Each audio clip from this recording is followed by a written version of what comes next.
There is no lady. It's There's CGI. lady. The lady. The from lady in the video where you see her legs. Oh, but you can't see the rest of it. She You're not never seeing sits Her up. get up. She's never gonna sit up. She's In never. fact, I wanna don't see think the there's rest- anything other the than rest those of it. legs. Yes. Ah. She's probably tied up and gagged. Trying to escape. But anyways, we decided to change things up a little bit with this one. On top of doing all of the wonderful things that you see down here, number 1 through Stupid. 1 through 5 with the honorable mentions, we are also doing soundtracks. And we're just going to keep on piling on because, going until 1 a.m. isn't enough. We got to make this last all night. Yeah, we have to reminisce about the old years when we were young and we used to be able to do this until we had to go to work in the morning. Exactly. An all-night rager. And instead of waiting until Saturday so we can don't have to work the next day. Mm-hmm. We can stay up late. Oh, so how do we want to start this? Who do we want to start with? I think Well, we ours- should. should Why I don't just we go? Well, I would do it say in the order start. you have it. Yeah, left to right. I would say start with. Well, I was going to say start with whoever came up with the year. Oh, there's that. So that'd be that Tracy. was That'd be Moon. Moon.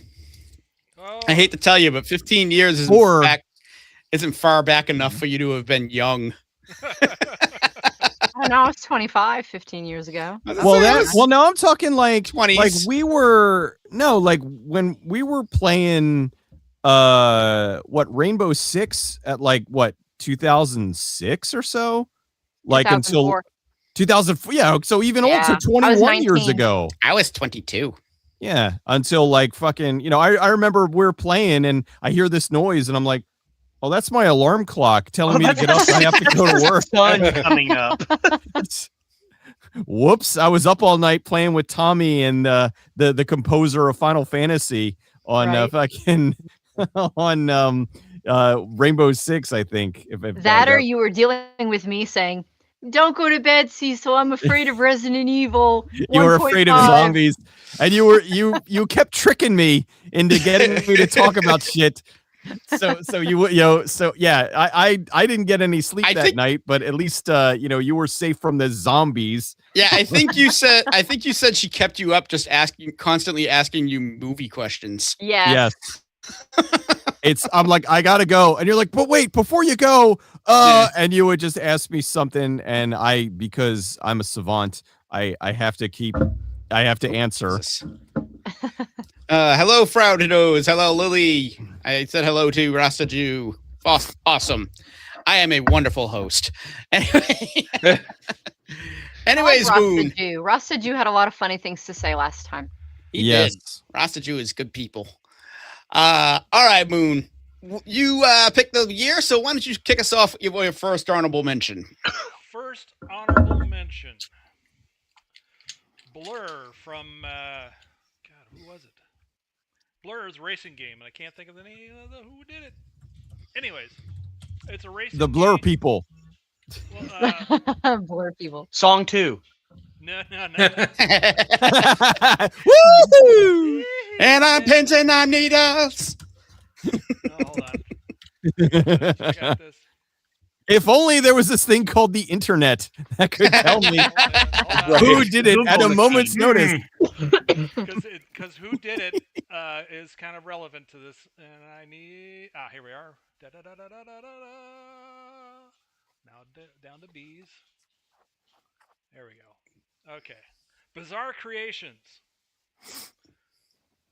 who you might know mostly for Project Gotham Racing, Geometry Yes. Wars. Ooh, love Geometry Wars. Right. Oh my gosh, I forgot all about Geometry Wars. So That was a anyways, big deal when it came out for a while.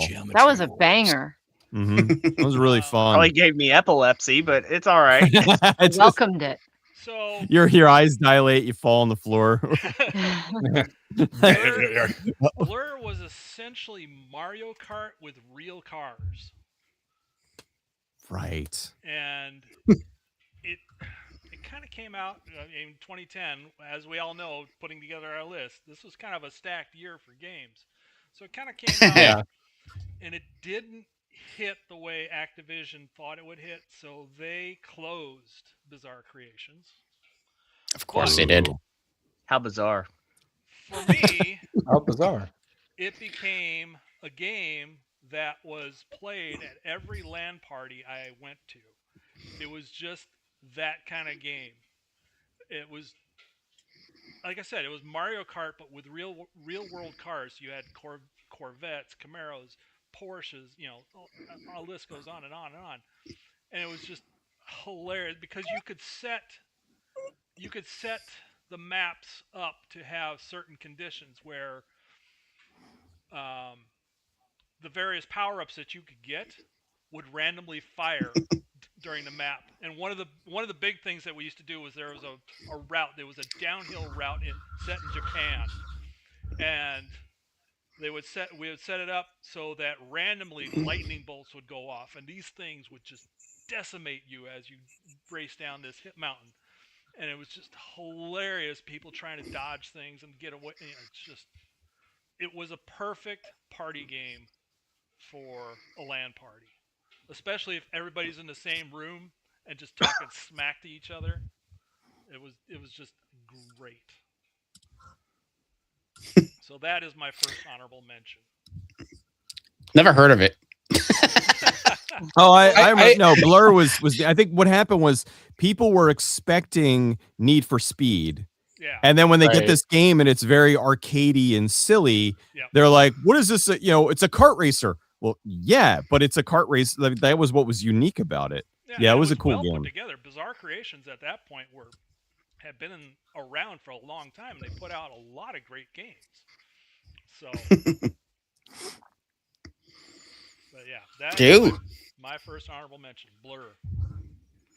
Cool. So we will go to mine next, I suppose, since I'm next in the list.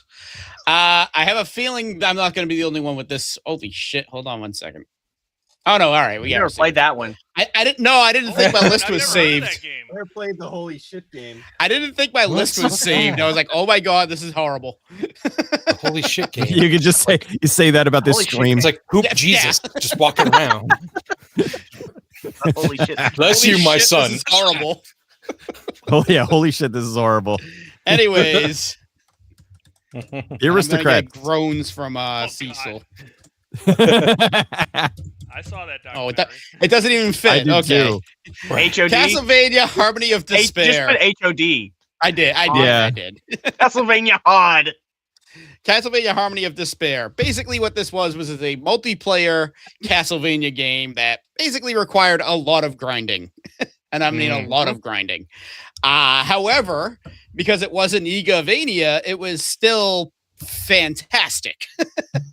It was essentially it was Castlevania. It was a Metroidvania that you could play with your friends. And if you liked Castlevania games and you knew friends who liked Castlevania games, except for one asshole in this group who didn't for some reason like the game,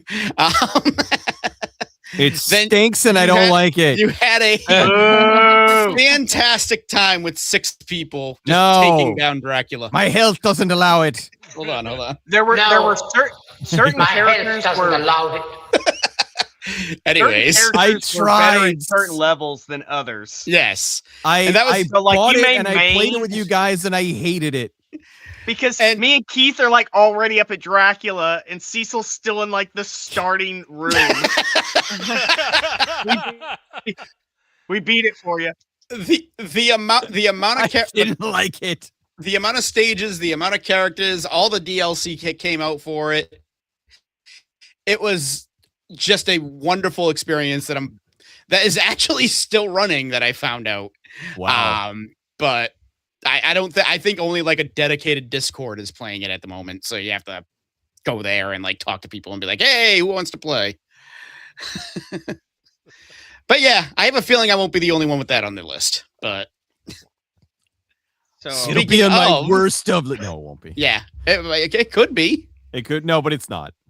I got a feeling. I have a funny feeling. I know what most of our worst is going to be, but I don't think you're going to know what my worst is. You all will not know what mine is either. Mine will shock you. Mm-hmm. So, moving on. My first honorable mention which this shows you how stacked this year is. Heavy Rain. Now, granted, this game was very heavily memed just because of Jason, but it was so much fun. Multiple possible endings, a lot of replay value, really fun. I wouldn't say it was a Telltale game, but it had that feeling of multiple branches and episodes and just decision making. Super fun. It walked so Telltale could run. Yes. Pretty much. That's fucking deep. And that's a great way to put it. Yeah. And at the time, there I'm weren't a full lot of of them. there weren't a lot You're of full of something. There weren't a lot of interactive games, so like a lot of people it rubbed the wrong way. They're like, "This isn't a game," but that was the charm of it. To be fair, one of the games that didn't quite make my list was the Telltale game from this year. It was the Back to the Future game. Oh yeah, I forgot that they did that.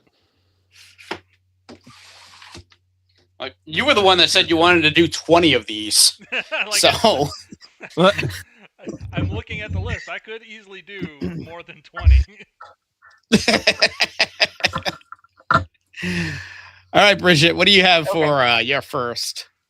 Okay, my first one is Lego Harry Potter years 1 through 4.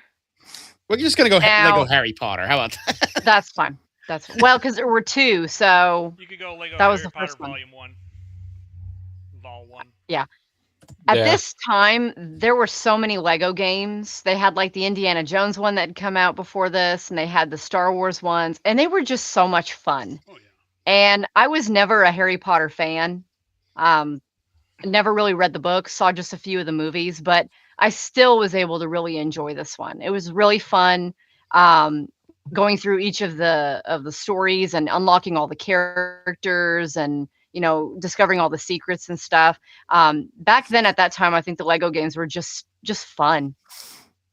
Still fun. You can pick up, where you left off last time. It wasn't important that you didn't remember the story. It was easy to just jump in and play.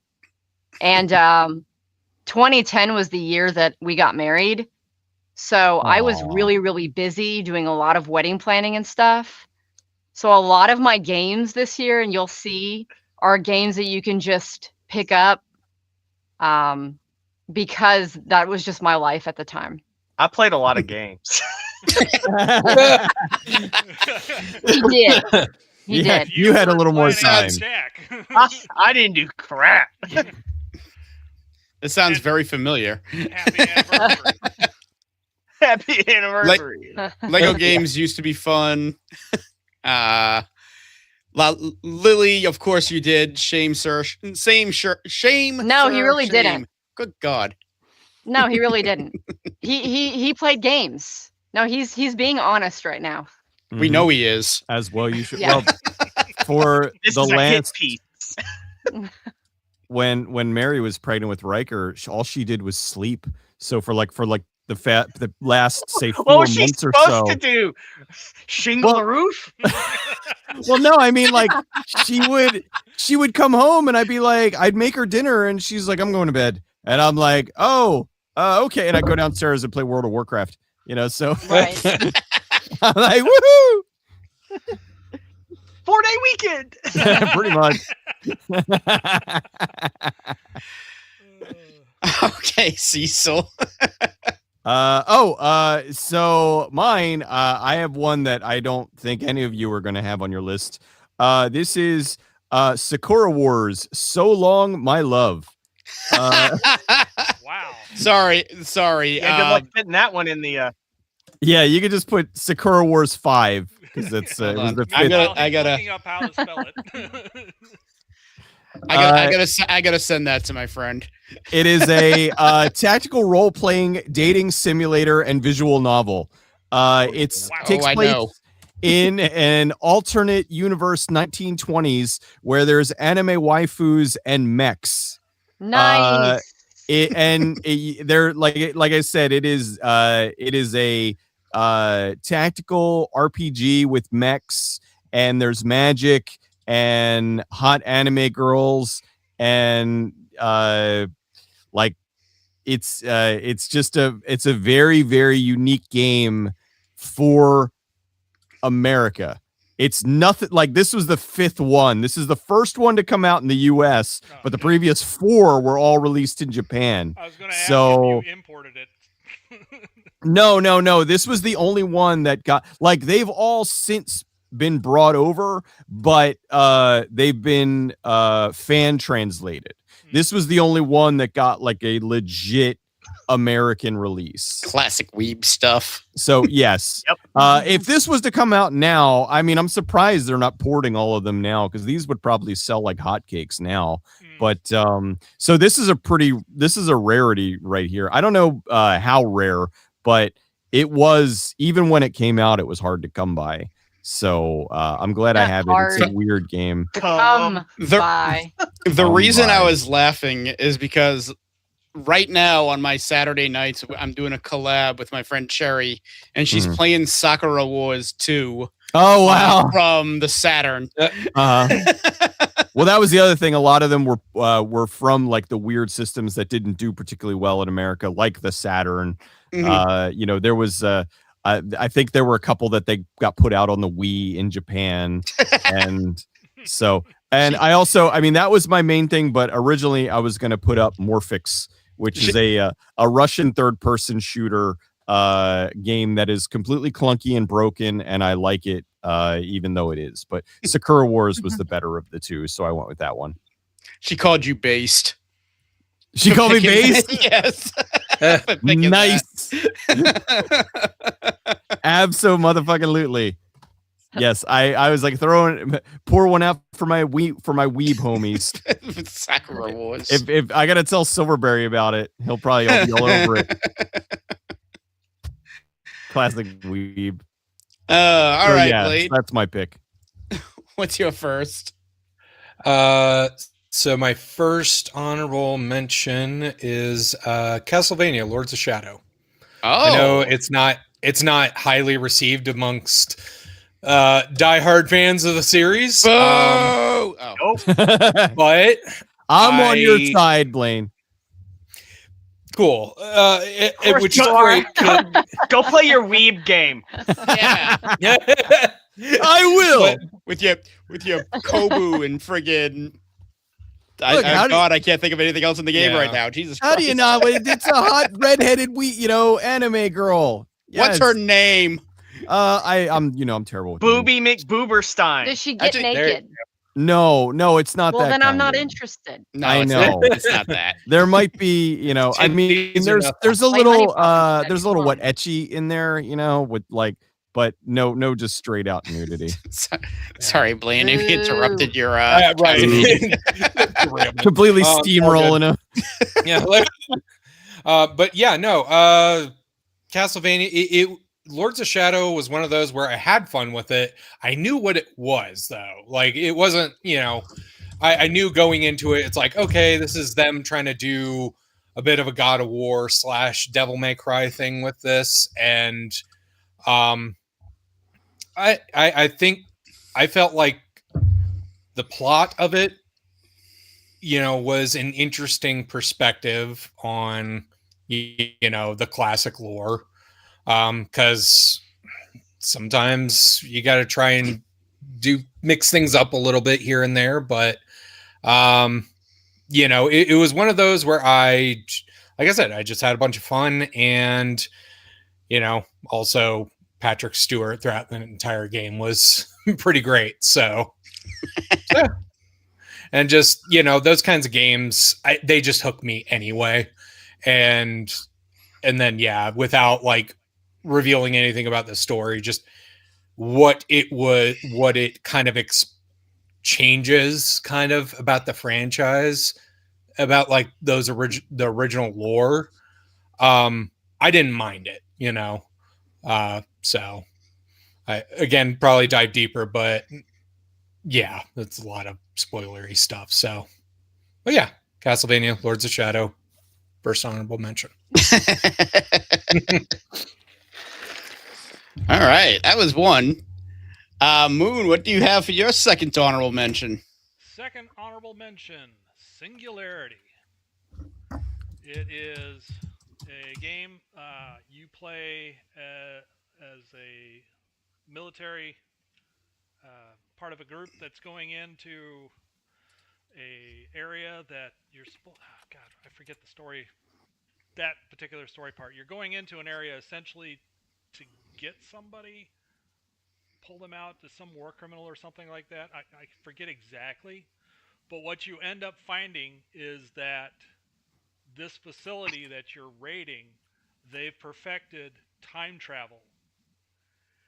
And you end up getting this glove in the game that allows you to flip between time. And it was well put together. I'm not going to spoil the ending because it doesn't end the way you think it's going to end. And it was one of those games. It was well put together. It was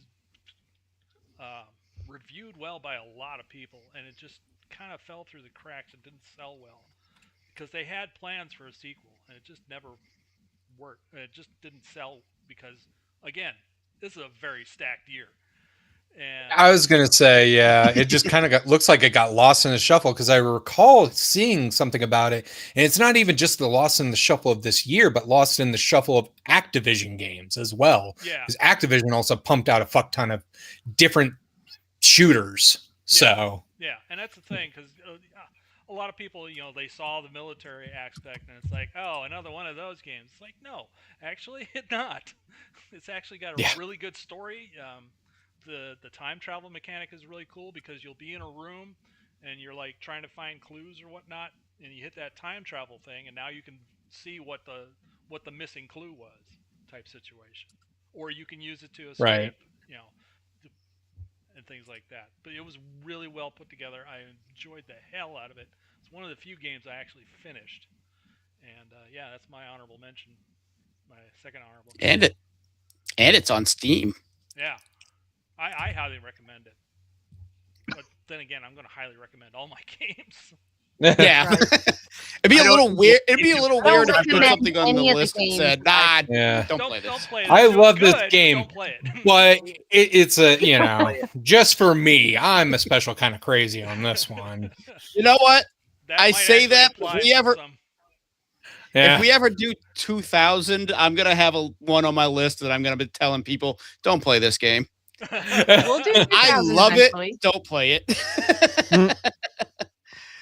All right. So my second honorable mention, and this is probably going to be a very controversial one for a lot of people. Final Fantasy 13. Okay. When this came out, yeah, it basically fell into the same trap all Final Fantasy games comes out. When it comes out, it's the greatest game ever made, and within 2 weeks, it's the worst Final Fantasy game ever made. So, with no in between. I never thought it was that great. I never got past. I don't remember, but people were like, "Oh, once you get to chapter 13, it's really good." Okay, how far is chapter 13? 8 hours, 30 hours in. 20 hours in. Yeah, I was gonna say that's like the end of the game, and it's like I was gonna say that's like I think 14 is the last chapter in that game. So yeah, that's something that along makes those sense. lines. It is. But is this the one that it was Lightning tutorial for hours? Yeah. Okay. Oh yeah. The Crystarium doesn't like completely unlock until like 20 hours into the game. And but anyways, it's one of those games I wanted to like because Lightning seemed like a very interesting character, but I don't want to play this game. She's not even the best character in the game. Right. Saz is the best character in the game. Saz rules. But I loved the game. I loved the story. I loved all the characters, but Saz is one of my favorite Final Fantasy characters. So there is that. I like the gameplay, especially when it does open up 20 hours into the game. That's right. I am used to games that are long slogs at the beginning, so I was fine with it. And it told a compelling story up to that point, so I didn't mind going through it.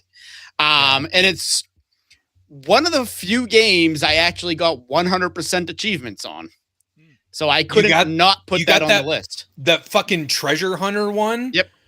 Oh my god, that was I got the every one that achievement in that game. I couldn't get that one. I got everything but No, that it's achievement, and I was like, I'm not doing this again. I'm Yeah. not starting from square one because you No, don't there's fucking no, know. There's no way to tell.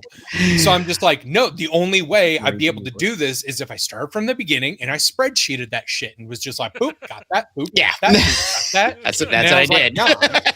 And I had already done everything else No, and there's enough spent, I difference. think, like Okay. 150 hours in that game. Yeah. So I was like, no, I'm not. That's about what You I know. spent, about 100 Basically, 100 hours. yeah. But Should've Just I again, will- for that Well, achievement. go Okay, ahead. what is- Sorry. Yeah, for that game, for not- that it can do specific on achievement, normal it becomes missions. Final Fantasy, the Excel spreadsheet game. Yes. for that specific achievement. You know yes. You know what? It's still not as bad as 10-2. The spreadsheet you need for that game to 100% it. Oh God, to get all the multiple, yeah. Yeah. But anyways, the one gripe I do have about Final Fantasy 13 is that it's tough to do a second playthrough if you're skipping cutscenes, because that opening is cutscenes. Walk from one destination, cutscene. Walk from next destination. So it's very difficult to play if you're skipping cutscenes. But if you're watching the cutscenes, then you're going to enjoy the game, at least in my eyes, provided, of course, you have the patience to get through the slog of the first 10, 20 hours. So, And if I can also add here that honestly, I thought the battle system was really, really interesting. I loved how you could just like switch jobs in like these different loadouts, like on the fucking fly. And it was another game, because still technically, I believe it was essentially, well, not quite turn-based. It was still like the active time battle, but it was still. Oh, sorry. Go ahead. No, I was just going to say I was pretty sure it was one of their first active instead of turn-based. well, 12 was the first one. 12 was yeah. that. Wholly and One of the truly first. active. Yeah. But like, it's not. It's kind of different though, because doesn't it still take you to like a battle kind of arena, so to speak, whenever you so it's not 100% like open battle, but it's like that nice in between spot there. And that like having that, and then also switching those jobs on the fly, just it was just there were some of those fights where you had to be on top of that, like 100%. So any of the gi battles, like the long gi or the tortoises or whatever, you pretty much need to know correct setups and whatnot. Otherwise, it was gonna like destroy you. Yeah, if you screwed up one turn, you're done. It was like, nope. You just got stomped in the face by a big old adamantoise foot. Giant your turtle. Yeah. Of all the things in that game. Yeah, you're right. Might as well be Gamera. Gamera. Love Gamera. All right, Patrick, what do you got for your honorable? My other honorable mention, in typical Capcom fashion, because that's what they do, Super Street Fighter 4. Nice. This, out of the many times that they released Street Fighter 4, this one's pretty much the definitive one, even though there's one after it. Added a lot of old characters back in. Ibuki returns, but probably the best thing they added the bonus stages back in, but it also introduced us to probably the best Street Fighter character that's come out in a long time. It brought us Juri for the first time. Juri was an introduction in Super and not Base? Yes. No. Wow. Super was her first, because Base, it was Crimson Viper. But Juri and I was know Super. Abel was also in That's Base. Tarantino's favorite character. Yeah, probably. Yeah. I'll be right back. Those feet. Look at those toes. My Baldano. what lovely feet. But but Matthew Lillard. But it was Capcom doing their typical thing where it's like, all right, let's just keep banging Street Fighter games out, because that's what they do. Because there's a version after it, which is arcade version, which basically I think they just added a few more people. Yeah, they added Evil, Ryu, and Oni. Oni, not gonna lie, was pretty fucking fun to use because he was just broken as shit. And then they brought in the twins too, and I think that's all that's really different. Oh yeah. But Super was like the definitive one. Yeah, Super is the one that mechanically added kind of everything that they did in there, and then with arcade, because it was just like here's some extra characters and some tuning. Because that's when they added in the focus counters. Yeah, I think focus is the base. There wasn't the Ultra. They added what was something? Yeah, Ultra combos. That's right. So, but yeah, the shit that my hands were never gonna do, but yeah. Good game. Okay. Okay, Yoshi. My next honorable mention is Naughty Bear. Sorry about that. Did y'all hear me? Yes. Okay. Yeah, Naughty Bear. Yeah, I can hear you. Yoshi. It came out on my birthday. Yeah, I remember this. And basically, you're a sociopath bear that kind of runs around just killing people in as many different ways as humanly possible. Super fun. It's one of those games I played for a while, and then something else came out or came up, and then I never went back to it, and then I forgot that it existed. Oh, jeez. And when I was going through like the 2010 list, I was like, oh yeah, that was a really fun game. I'm gonna have to go back and play that. Well, don't try to find it on Steam by typing in naughty. Because you got actually, I should, then I might end up with other wonderful things. Yes, a lot of other wonderful things. You might get a Sakura Wars game. I might get a Sakura Wars game. No, you should get Fresh Women. That one, that's a big hit. Fresh Women? Fresh Women. It's legit. Got a name game. You got a name on hand, don't you? Not on PC. I always do. It's ready to go. It's the way now, I roll. Cecil, is it you really want, good? Want a sexy game suggestion? What did I recommend? Cecil has recommended games before that I pull it up and I'm like, this sucks. What the hell, dude? Okay. There was I'm pretty one sure that that's was everything he recommends. There was one that was like a novel or something where it's like choose your own adventure type, and I was bored to death. And you had recommended it to me, and I was like, God damn it, Cecil. I don't know what that is. But I think me and Patrick both agree Wet was fantastic. Wet is fantastic. Yeah, whatever, that's a fun game. whatever year Wet comes, was it 2008? I think it was 2008. We know that's going to be high on the list. That's going to be high on the list. Wet was fucking awesome. Action adventure. Yes. A gal. Yeah, the Rockabilly, Elijah Dushku Dushku game. Yeah, Eliza. It's so fun. And you could get Like that's into a this very one high mode, replayable game.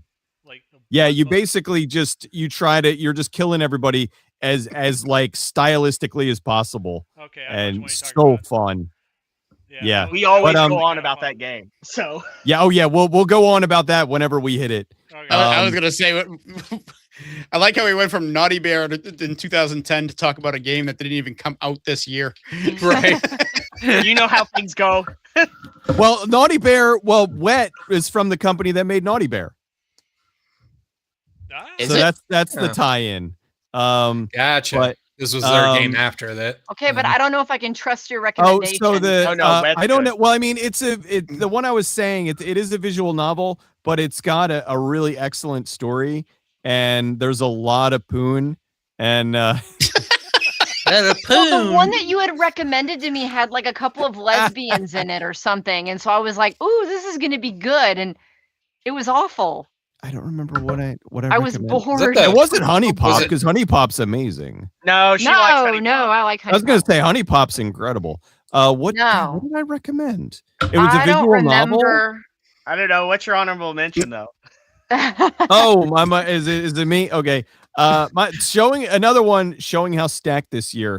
This was really hard, but my honorable mention, Alpha Protocol. Oh yeah. Like, Oh yeah. holy shit, man. I've heard nothing but good things about it. I still want to play it, but I haven't. This, you know what? I haven't played it. Get the GOG version. The GOG version, they went in and really fixed a lot. Like, this was another game that the studio fucked Obsidian because Obsidian wrote it. It's basically kind of James Bond, like Mass Effect, I guess you could say. But so you have to figure out how you want your character to play. Do you want him to be like your suave James Bond kind of guy, or you want to be him like a real brutal, breaker? Do you want say something else? Sorry, go ahead. And there's all kinds of different avenues you can do multiple different play styles and play it differently each time. It's really fun. And I mean, what happened was they rushed, kind of like another game that'll come up later. They rushed it out. It wasn't completely quality assured, and it later got patches and fixed it, but by that point the damage was already done. And so a lot of people just shit all over it when it came out, whereas people that played it later after it was patched were like, holy shit, this is really fun. Inventive boss battles, and just cool. So a couple months ago, GOG had put out the PC version, and it is like the definitive version of it. They fixed all the problems. It's now running, I think, at like 60 FPS. It plays fantastic. So yeah, if you've never played it, get the GOG version. I think it's on sale for like $12 or something, and you will get your $12 worth out of it. It is so fun. Really good game. Rasta Jew had Alpha Protocol at 5. And apparently, according to Frown Rose, there is a patch for the Steam version that is from GOG. Ah, well, there you go. Nice. But I'm saying, I don't know. I think and this is a case of where I love Steam. I have probably my biggest library on Steam, but GOG did the work, and I feel like you want to give them the money. You want to give them the money, because they did the legwork. You can still donate on GOG. You can, but I mean, if you're gonna buy it on, all right, well, buy it on Steam and then pay more money to give GOG a couple bucks. Double dip without the extra copy. Why don't you just buy it twice? No, I'm gonna buy it once and then donate. Yeah, I'm gonna buy it once and then donate. Well, there was a thing with people would do that with Rift Tracks, where they would download it and then they would donate instead of buying it directly from the site. And I'm like, what? Why would you do that? All right. I don't know. But yeah. And I see Rostage agrees with me. Honey Pop's great. Yes, he does. I have not. I never said it wasn't. Mm-hmm. Oh no. I'm just saying it also. Yeah. I'm so glad that we all agree that Honey Pop's one of the greatest games ever made. It is. I still haven't gone back to it. It got me kicked off of a podcast though. So Boo, bunch of fucking snobs. Didn't like weeb games. Bunch of uncultured swine. Exactly. Anyway. Bring up a weeb game. Yeah. All right. Blaine. What do we got, Blaine? All right. So my second honorable mention is BlazBlue Continuum Shift. It's a fighting game from Arc System Works. This was during a time when, obviously they weren't as big as the company wasn't as big as they are now. And also, this is kind of on the heels of the Guilty Gear series. And this is during a time where they kind of took a break from it for a while, until they decided, hey, instead of doing 2D animations for Guilty Gear, we're going to do 3D stuff that looks like anime. But anyway, back to BlazBlue. No, it's just a good anime fighter. They don't look like sprites. It just looks like straight up like, a cell animation or something, some just straight up animation. The characters, combo system was fun. Trying to think. I mean, the story mode was an Arc System Works story mode. It was just kind of like, oh, you do the fight, you go, you get some tidbits about some real heady bullshit that, afterwards you look up a video or something on, you're like, oh, okay, now I get it. But damn, while you're playing it, it's just like, cool, things are happening. I'm gonna fight. But it was fun. It was fun though. Just one of those that like really hooked me at the time, mechanically, because it wasn't a Street Fighter that had the high punch, medium punch, low punch, same with kicks, and it didn't have a 6-button format. I believe it was a 4, maybe 5-button if you really needed it fighter. So it was a lot kind of easier for me to keep track of certain things and figure out some combos a little bit better. Like to a point where I even did some like local tournaments back when I was living in Florida. I did local tournaments for the game because just had a blast with it. Ended up going with the pretty much your poster character for my main, but that's just dude was fun and kind of reminded me a little bit gameplay wise of like Soul Bad Guy from Guilty Gear, which I enjoyed playing that character as well. So just kind of went through like that, and it was a fun game. So good anime fighter. I think I got sent that for review that year. Oh, really? I remember Blaze Blue being in there. Nice. Never got around to it, but I got it sent. I don't blame you. So before we get into the top 5, so we can drag this out even more, do we want to do soundtracks next? Or when do we want to do the soundtracks? I say we do the soundtracks before the worst. So Sure. Yeah. Okay. Yeah. So we'll wait until 2, do the worst, and then do the soundtrack, and then soundtrack worst, and soundtrack then worst. Give away somebody's list. Gotcha. Alrighty. Yeah. All right. So number 5, whatever.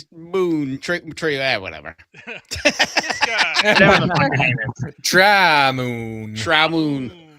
Okay, so number 5, God of War 3, the final chapter of the Greek saga of God of War. Great. Yeah, if you don't count all the side stuff, but main title. Yeah. Final main title of the. At least chronologically. Just a great game, up and down. It was a great story, fun to play. I mean, again, it was one of the few games I actually finished. Just basically, you start out super powered, and you're getting ready to take on the gods of Olympus, and then you get shoved back down to hell, and you got to work your way back up. It's a lot of fun, lots of twists and turns. Oh yeah, I got to ask one thing, and without like spoiling anything necessarily about it, just in case. Did you make the screen completely red? I don't remember. How mysterious. Yeah, I don't remember. I do remember. Oh, okay. All right. I remember the making something fall off a end table next to a bed. Yeah, I did that too. Yeah. That's you get one of those in every game, but it's like there's always have differences in like what you do, what like signifies that everything. There was a climactic finish. Yeah, climactic finish. Yeah, I kind of thought it was funny that after finishing that scene, you could immediately do it again. Yeah. It was just like over and over, but I think it was like after that you're like, it's not giving you anything for that. But the first time you get like a bunch of like red orbs or whatever, I forgot what they are in that one. I know they're red. Your energy bars and health and whatnot. Yeah. You get all of it redone. Right. But yeah, it was an awesome game. Actually, kind of challenging in some spots. Oh yeah. Me and a buddy were kind of sitting there playing that one at one point, and yeah, there are some points where like one of us would get like kind of too pissed off to keep going, and it was just like, all right, you got this, dude. I'm gonna take a second. Yep. I just kind of went through it like that. The only problem with that game, and it's not actually a problem, it's more of a skill issue on my part, was the final battle. I just couldn't. I could get so close to finishing him off, but couldn't pull it off. Trying to recall, but yeah, no, that was a great one. So that's my number 5. God of War 3. All right. My number 5. And this is going to tell you how stacked this game is, or this year is. Dragon Quest 9. Wow. Damn. Yes. Number 5. Who are you and what have you done with Keith? Now, the thing is, this is a great game. Phenomenal game. Great Dragon Quest story. Great gameplay. All of that. I didn't put it higher because of one major flaw. Half the content is now no longer available because it required internet connection and street passes and all of that in order to play the whole game. Oh. Or put 800 hours into the game, which nobody is gonna fucking do. Right. But the base game alone and all of that, as well as the experiences to when it was live, fantastic. And what was really good, at least for me with this game and how I could get the most out of it, was the fact that at that time, PAX was pretty much at its zenith, where everybody was going. So you would go there, you'd have your DS and you'd have that on, and you would turn it on and you would have 10 maps every like 5 minutes.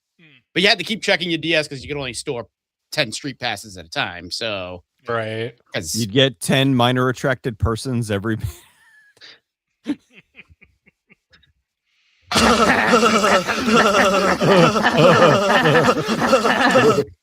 I haven't insulted you in like an hour. I need to get the boo clip. Boo this man. Boo this I man. was saying Boo Earns. But the base game for Dragon Quest 9 is a great RPG, great story, and the end game, which sadly you can't get the most out of anymore, was phenomenal. But because you can't get the most out of the end game anymore, I set it down at 5 instead of putting it up any higher. Not Does to it mention rely on Street Pass stuff for the end game? Say that again? Does it rely on like Street Pass stuff for the end game? Kind of. Basically, the way the end game work is it's like you find grottos where you can go in and just fight like strong enemies and then get rewards and come back out, go to another grotto. In order to get these grottos, you have to go and beat the grotto and you get another map. But if you have people with Street Pass, they will all have a grotto on their thing and they will give you that grotto to go to. Mm-hmm. So technically you don't need it. I mean, there's some side quest DLC that came out too, but that's not like relevant to the main story. Technically you don't need it, but if you were to play it without that, you'd be hundreds and hundreds and hundreds of hours. So right. Yeah, just before you would even get to like the end game grottos where you fight like the legacy old school Dragon Quest bosses. So yeah, sadly taking down the DS Online basically just took down this whole game. That's why everybody's been clamoring for it to be remade. Well, Dragon Quest fans anyways. Right. Not everybody, because I don't think anybody else here, except for me, wants it remade. I think Have to just change We do. Do we? Yes. Okay. Well, yeah, it's online. Yeah, I Do would online say stuff some now. sort of online server that has all these Yeah, grottos. it's doable. Yeah, it's doable. All right, All Patrick, what do we have? So for my 5? number 5, Dead Rising 2. Mm. The first game was phenomenal. It may be better than the second one, but the second one added the weapon customizations, and it just has that dumb, goofy humor in a game that just makes it so fun to play. Also, there's a sentimental reason why this game's on my list. It came out right after I got fired from GameStop, so it got me through Oh, a rough patch. So I'll always hold this game as a special place in my heart. So yeah, Kinda Alright. Fallout I 4. figure it That's a might be good on one. somebody else's list, so I don't want to go on. I too gotta much say, you about it. can. Wait a minute. That's enough. You got fired from GameStop? Yes. I thought you gave a 2-week notice and was like, I'm not doing this anymore. No, You that got was fired? I don't remember this. we've slept since then. Uh-oh. Yes. I thought you just didn't want to work there No. anymore. There was a lot of nonsense going on. No, I got fired from there. I don't think he told me that Yes, he I got did. fired. Anyway, Oh boy. this just looked way too enticing one day. Well, because I remember that one of your last weeks there was when Halo Reach came out. That was one of your last like midnights that you had to work. yeah. No, I got fired. But I thought He went up and slapped the boss one day. So On the buttocks. yeah, nice ass. your turn. okay. Just slap. God damn, it's Who juicy. wants a body massage? Yep, there you go. Came in saying that. That's why he got fired. Right. Go. Body massage. Okay, my number 5 is also Heavy Rain. I've got Heavy Rain up there too. It was fun.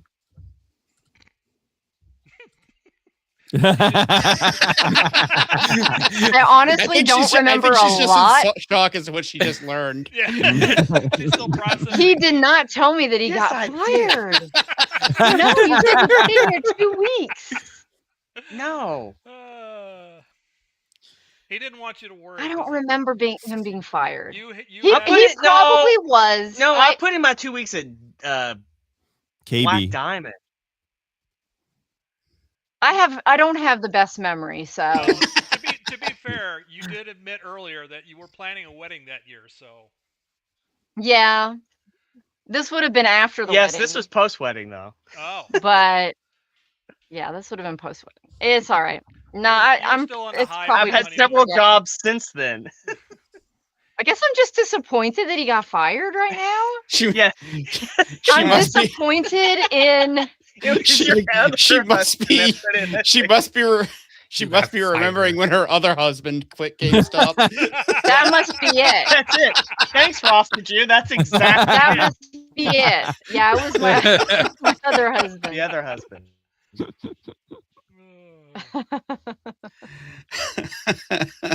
Anyways, I don't remember lots about Heavy Rain, but I do remember it was fun. The whole origami killer thing.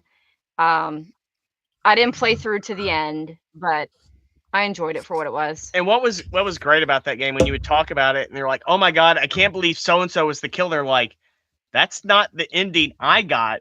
Mhm. Mhm. Right. Like, wait a second. Wait, and they're like, "What game did you play?" It was obviously that guy. But like I got the canon ending, so like, but if depending on how you did it, you got thrown off the trail on who actually the killer is. So y'all, this It was was a neat 15 game. years ago. I have a hard enough time remembering what I did She yesterday. forgets 15 minutes ago. Yeah. Wait, who are you people? I don't know. What am I What's doing going here? on? Where am I? Where am I? Why am I wearing a Santa Claus hat? Okay, Cecil. I'm gonna go with. Although I do, again, how stacked the year is, man. Like I love Dead Rising, but I had to go with Spider-Man: Shattered Dimensions. This game was so much fun. They broke it into 4 sections. You could play as Spider-Man 2099, Amazing Spider-Man, Spider-Man Noir, and Ultimate Spider-Man. And there were 4 different the dimensions got broken open, and so you were fighting different Spider-Man villains throughout each different universe, and each character played completely different. Like Amazing Spider-Man played kind of like your typical Activision Spider-Man game, but then you had Spider-Man 2099, which was like a lot of action sequences you had to play through. Spider-Man Noir, you had to play it very stealthy, and it was all in black and white, and it was cool. And then Ultimate Spider-Man was really arcadey and actiony. So every time you went from like place to place, you always had this new, fresh experience, and it kept the game like really unique throughout the playtime. And it never got boring. It never got old. The story was really unique. It had Spider-Ham in it at one point, so it was a little bit silly. It was really, really terrific. And it was from when we were getting like a consistent stream of legit fun Spider-Man games. So I thought this one was possibly the best one, because then the next one they did, it was just Amazing Spider-Man and Spider-Man 2099. And it was cool. It was a good game. I enjoyed it, but it was like, it didn't have the novelty of having the 4 different characters, and that was what made this one really unique. Nice. Yeah, I've heard a lot of good things about that one. It's definitely worth playing. I think it got a PC release, but it's not on like Steam or anything, but you can like get a fixed version out there that will work on your machine. I know the console versions are kind of pricey on eBay and whatnot, because it didn't, if I remember correctly, it didn't sell well. No. Yeah, I think they didn't sell because it was such a good game. Yeah. Mm-hmm. And so it's just hard to find. For a decent That and Web of Shadows was really good, because there was Web of Shadows, Shattered Dimensions, and then Twist of Fate or whatever the next one was, and they were all good in different ways. Yeah. And I think what happened was Web of Shadows was the first one, and it sold like pretty well, but this one it was from another studio, and it came like within a year. And I think it was just one of those, they flooded the market. Like the market, it wasn't like Call of Duty. It was Activision being Activision. It was Activision being Activision. They thought that like the audience wanted a game, a game every year, and it turned out they would have been better off doing it every 2 years or something. But it's still, the thing was, they're still good. Something else happened that year that was like that with Activision. Well, I know at one point Activision said that I remember why you got Hero, fired. Okay. Thank you. Wait, there's been a revelation. Oh, I What just remembered why he got fired. So yes, he did get fired. oh, Hard thing. Yes. When you were using the gift card, like No. people would give you a gift card with like 60 cents left on it, and you would like help someone out, Yes. and that was what it was. Yes, he did get fired. Okay, oh. and it wasn't something bad. Yes. I'm not disappointed in He him. didn't- What's I didn't pull his funny wang out. ironic twist of that story, Lost Prevention said I was stealing. Oh. Come to find out, that guy was later fired and went to jail because he was embezzling money from GameStop. Oh, God. Wow. Okay, that took me So- a few minutes to remember, why was he fired? Yes. Why was he fired? Yes. You were helping people out. I was helping out the poor kids in the ghetto because I worked in a very slummy GameStop. Mhm. Sorry to interrupt. It just hit me. Yeah. No, So it's see, all, now I I feel we have do tell closure. my wife stuff. Right.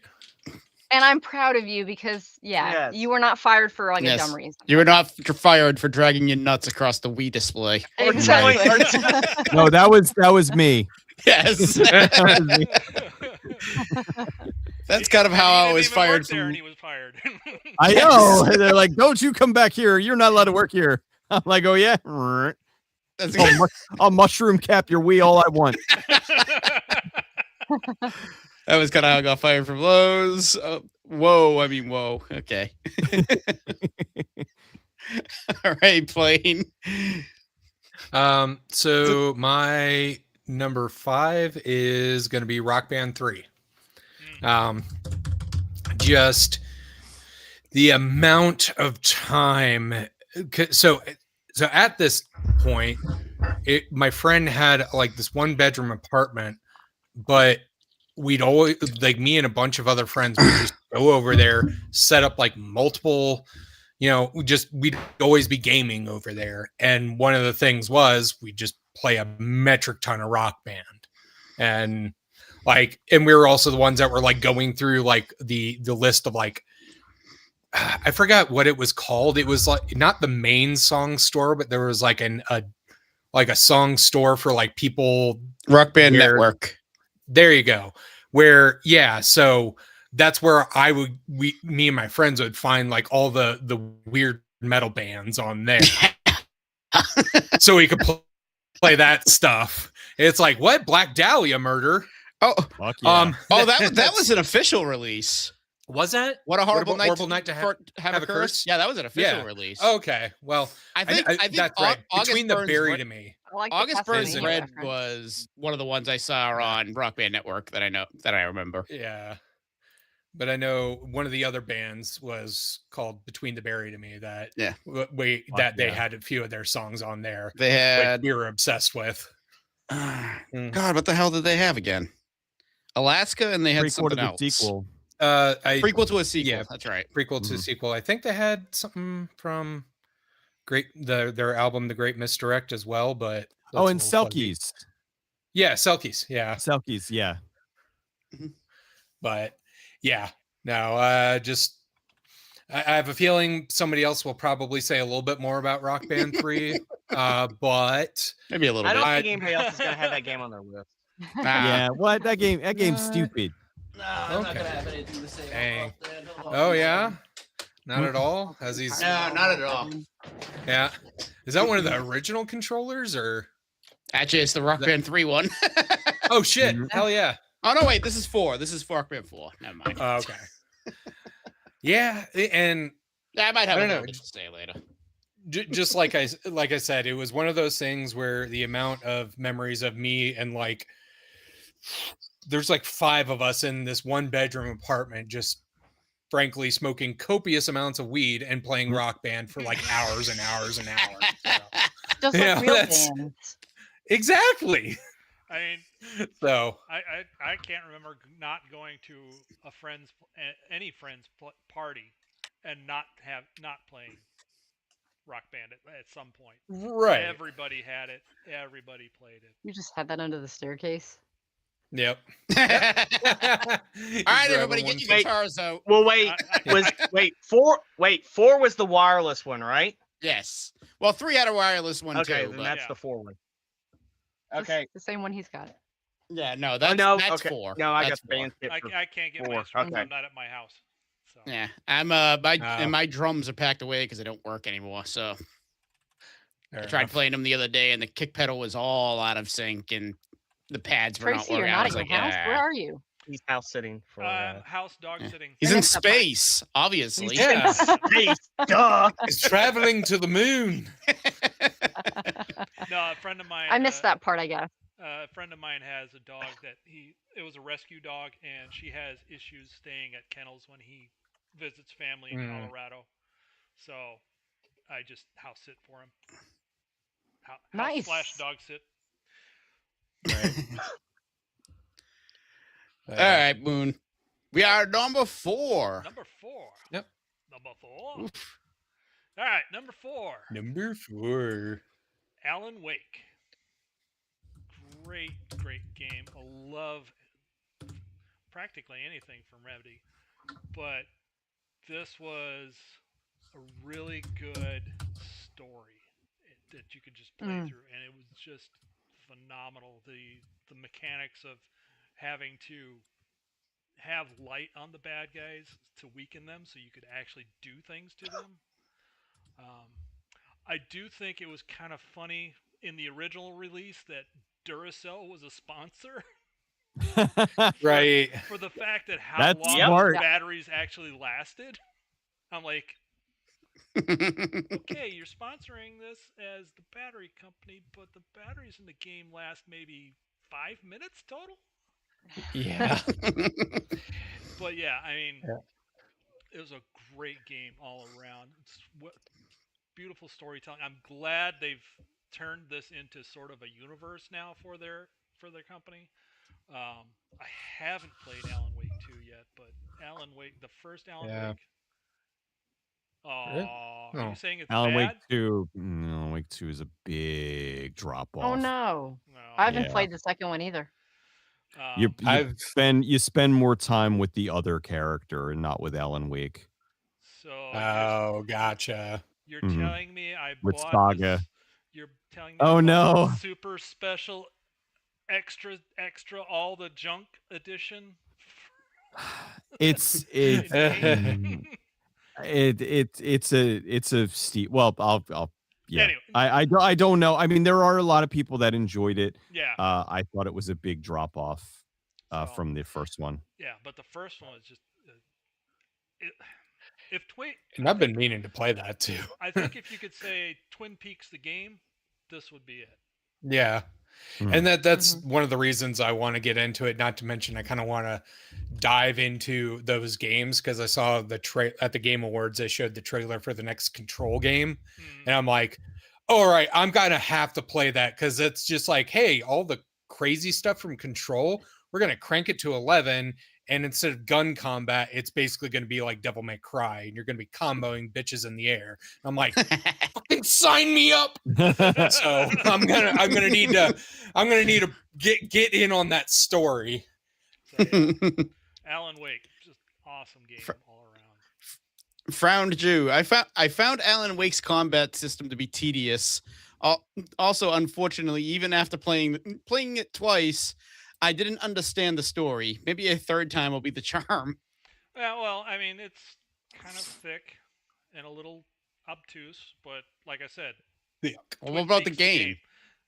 Yeah, I kind of agree that the combat is a little, like I said, you got to have the light on them to weaken them so you can actually do something to them. So it was a bit, but something about it is just so good. Yeah.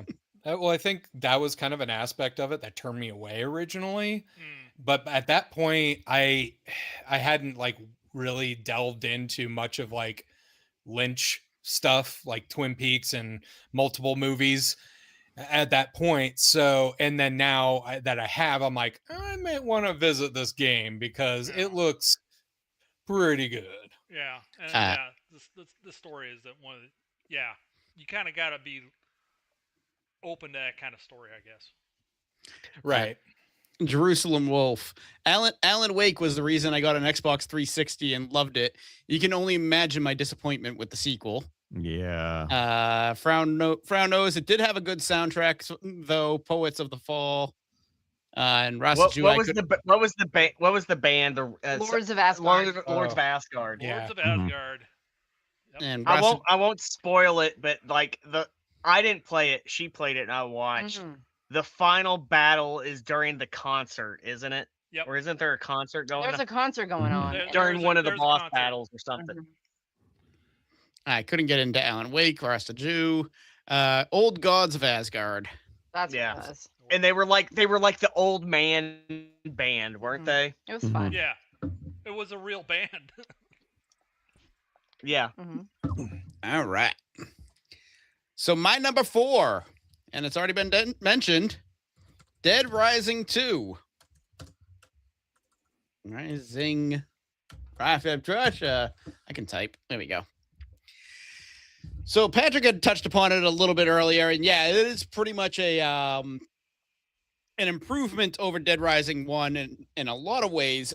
The only problem, I'm going to start with the one problem, is they took out the camera system, which does suck, but you forget about it very quickly. You forget about it very quickly when you're turning making a chainsaw from a freaking rake and a friggin' saw blade. Fucking chainsaw. Everything about the original they pretty much improved upon. Honestly, it is a better story, although it's definitely less serious than the first one, which is saying a lot because the first one's not that serious. That is hard to say, but yes. Yes. Oh, where was I going? Holy crap. I just had a complete brain freeze there. Essentially, one of the big things I did like about this one over Dead Rising is the fact that the AI is so much better than the first one. The AI in freaking in Dead Rising 2 doesn't just sit there and walk into a wall as there's 8 of them trying to climb up on a thing on a freaking small platform like this. I'm tiny. glad on the remaster of 1 they fixed that. Oh, nice. Do they? Yes, it plays a whole lot better. I'll check it out someday. Thanks, Not in a rush on that one. But Dead Rising 2 also, I like the psychopaths better on this one. Like the first one, I can only remember like a couple of psychopaths outside of Carlito, of course. I can only remember, only remember a couple. Whereas 2, you've got the freaking guy, the creepy guy at the altar, the slow guy with the fucking tiger, fucking the sheriff. I can't remember his name. I think his name was Seymour, the sheriff. Funny enough. Grotto. Seymour I was about to say, funny enough, We said Carlito it is at the voiced same time. by Seymour Guado, but The creepy Seymour guy, Guado? oh, what the heck is his name again? Seymour Butts. No, the actor that did that was Carlito Seymour? / Seymour Guado. I don't remember. God damn it. I'm not gonna look it up. It's not that important. But no, it is a fun game. And the best part is the best ending isn't the canon ending. The canon ending is basically you not saving the bad guy's life. I know, I just spoiled everything about the game. What? Now you've ruined it. No. Yeah, spoiling a game from 15 years ago. How dare I? Yeah. But I know I'm probably not selling it that well because I do a very bad job at that. But I want to say that was spoiled in a later game, wasn't it? Because you end up encountering Yes, because the main character from Chuck comes back in 3, doesn't he? yes, Mm-hmm. yeah, and he comes back in 3, and there was a two side games released with this one. There was Case Zero, which was basically Chuck going to Vegas. Didn't Case Zero come out before, and was it a pre-order bonus? No, it was a DLC game, like $10 online. $10. It was a small, like one single area. Dead Rising game. Because I thought it was a pre-order bonus, and some of the stuff carried over to the. Some of the stuff did carry over, yes, but it wasn't a pre-order bonus. It was a it was a separate game. Okay. Yeah. And then they released Case West Yeah. after that one, which basically spoils it that the best ending in the game isn't the canon. Isn't canon. Thank you. Yeah. Sorry, Lily, for spoiling the game. Yes, how dare I? And welcome, Scamdar. What's up, nerds? Hey, Scamdar. So yeah, Dead Rising 2, phenomenal game. I didn't sell it well, but again, every single game is going to be phenomenal on this list. Yeah. There's not one game, honestly, that's it's okay or it's good. I just threw it on there to pad out my list. No, every single game on this list is phenomenal. Yeah. Okay, Patrick, Right. what do you got for? It's a phrase that I think we're going to keep saying every time. This year is so stacked, and putting this game here, it seems like a crime, but like just the games above it, it is also very relevant right now. I'm going Fallout New Vegas. Okay. Yeah. It's even though I will, in a lot of this is one of those decisive games. I still think 3 is better than New Vegas, just because I don't know. Three's just phenomenal, but New Vegas is good in its own right. It hits it's a Fallout game, so it's kind of hard to fuck up a Fallout game. But I'm not going to mention Fallout 4. Here. Fallout 4. Yeah. No, Play I gotta ask 3 real quick. and you'll understand. But it's just like you don't get like everybody wants to go to the strip, but you have to work for the strip in this game, and when you finally get there, it's like, okay, it's just wonderful to finally get there. Story, some of the factions are really cool. But then the problem with it is you have to do basically the factions, but if you had sided with somebody else, there's not a lot of story difference between some of them, and you still have to go through them, but multiple endings depending on what faction you finally decide to go with. Just a fun game. It's a Fallout game. Yeah. And I'm also very curious on a lot of how some of the stuff's going to translate into the Amazon show. Yeah. So Right. And Don't who entirely was the trust them. developers on that? the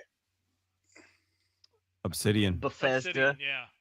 And Yeah. considering, I got to give it to. Well, they had a short time to make it Yeah, I too. was Yeah. just gonna say, Mhm. for the time frame that they were given, and put out such a great game, Yeah. I am gobsmacked. It makes you think if they gave them a decent amount of time, probably would have been a lot better. Even and the like other thing is- significantly better. Even Like with Obsidian, it seems like there's a lot of major games that like they get thrown, and it's like, okay, so they have to come out with something, and it's good, but it's like if they would have got more time to cook on a lot of Right. games.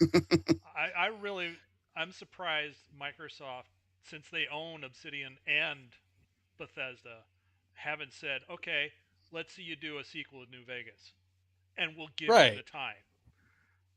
I think Obsidian just keeps wanting to do their shit. Yeah. I think maybe now with the TV show, if this season does as well as the last season, I could see them totally doing that. Like, all right, you know what? Let's have you do a proper sequel. Because I don't think there's anything. I mean, they probably have something lined up, but I think right now all their eggs are in Elder Scrolls 6's basket. Yeah. You know, but I think once that or Skyrim again. or Skyrim again. Yeah. Skyrim again, yeah. Skyrim now runs on my toilet. They're done fucking with Starfield now. That was well, that lasted like 5 minutes. Right. They're like, all right, nobody I remember likes this hearing game. about DLC coming out, and everybody's just like, "Oh, really?" Yeah. Okay. My brother-in-law, who is pretty easygoing on a lot of that stuff, like he got it and he was all excited. He's like, "Oh, there's gonna be like Skyrim but in space." And I'm like, "How was it?" He's like, "It sucked." He's like, "Yeah." He's like, I started playing it and then I turned it off. And then he's like, his son who's 18. He's like, "Oh, I'll check it out." And then his kid was like, "This sucks." He's like, "How is this for the people that made Skyrim? This is terrible." I mean, I enjoy Starfield unless I have to fly the ship. Yes. Oh boy. The Which- mechanics for flying the ship are just so frustrating. Somewhere in that game, there's a good game. I just haven't found it yet. Yeah. It'll get modded and maybe. And then Yes, that's how you make it fun. You have to completely rework it. Yeah. Right. Part of the problem that I have with the game is I came to it after playing No Man's Sky. So Oh my God. So coming to a planet and there being absolutely nothing on the planet, it's like, Yeah. come What's on, this guys, bullshit? Give me something here. Let's see. Rasta Jew apparently had New Vegas as number 1. Frowned Nose is really not liking New Vegas. Dang. Horrible game engine. Fallout New Vegas hard crashed my PC so many times I had to reboot using the power button again and again. Well, I mean, maybe back when it first not released, anymore, yeah. Not Yeah, I was anymore. gonna say. I mean, Now it's it's been modded fine. to, and fixed and yeah. Mhm. New Vegas Scamdar New Vegas might get the remake treatment. See, that's the thing that's annoying. No, don't remake. It's already playable on No, everything. Yeah. Like Modders give have us already another one. remade it. Yeah. Modders Yeah. already fixed it. Come out with part 2, so modders can fix that. Right, exactly. Obsidian, you got a year. Yeah, goddamn, no. Learn this new Not engine. again. I'm still waiting for Fallout 4 to be modded into a proper Fallout. Good luck on that. The toddler, Yeah. I don't know what that is, said something along the lines of Fallout 5 all being suck. concurrent Oh, to TV show. Todd Howard. Todd Howard. Todd Howard. Oh, Todd Howard. Oh, Okay. yeah. Yeah. Yeah. See, just like Patrick had his game after getting fired, Fallout 4 was that game for me when NWCN let me go. So that was the game that I just. Also, I really liked it. You all need to stop talking crap about it. Well, Fallout 4 was the game that I played right after Riker was born, and the whole storyline is about you're searching for your child, you're searching for your son, and so I can understand why people don't like it, but for me personally, it hit really hard because I had a newborn son, and the game starts with you and your child who gets taken from you, and you spend the whole game looking for him. So it's special to me, but I can understand why a lot of people wouldn't like it. Well, you have to stop looking for your son because there's a community that needs your assistance. Right. Yeah. And I think that's maybe the part of it. Like for me, I'm a little disconnected from that angle of it. So for me, it was like, okay, this feels like kind of like a swap regurgitation of Fallout 3 in a way. So that's why I wasn't a huge fan of the story, but mechanic, like the gameplay, I was totally fine with. Like I collected a bunch of the power armor in there.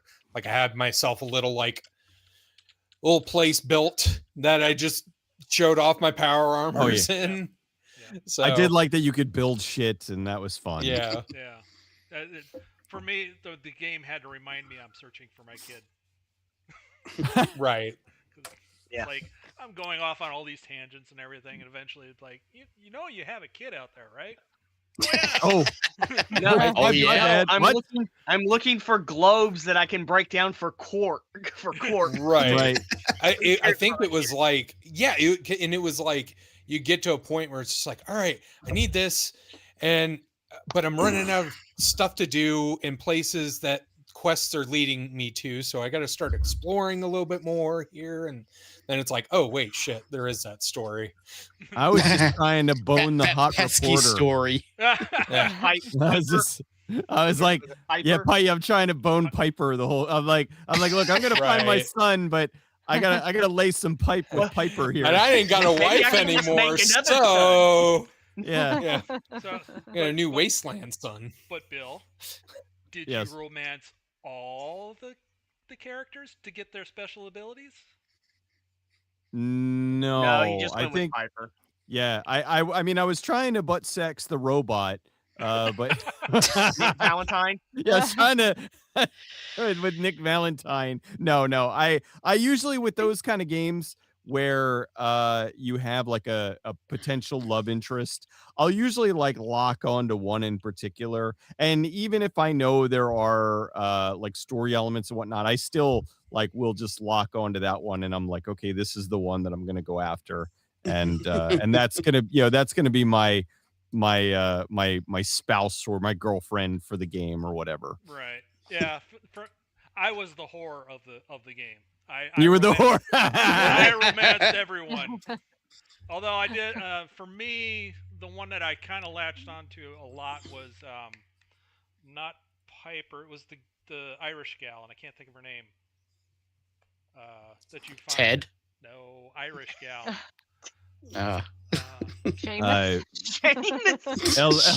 Jameson? Eloise. God, what was her name? I don't remember either. You would think I would have been all in.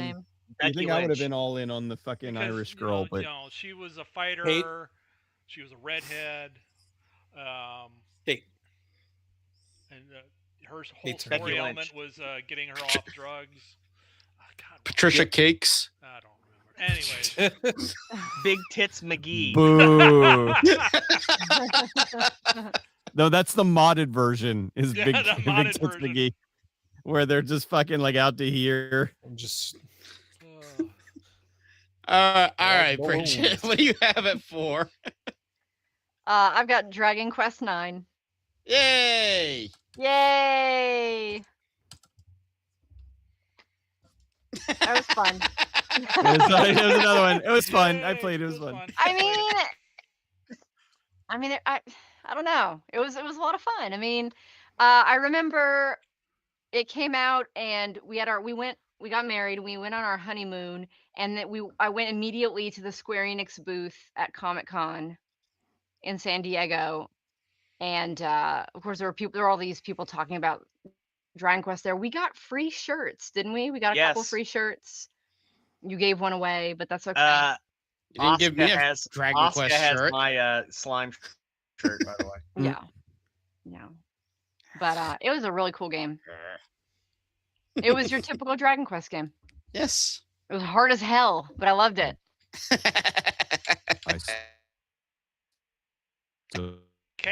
I still haven't played any of the Dragon Quest. I just Go play your Wii games. I know. I'm gonna go play my. Go play your I'm gonna game. go. I'm planning on starting with one of the 2.5D remakes.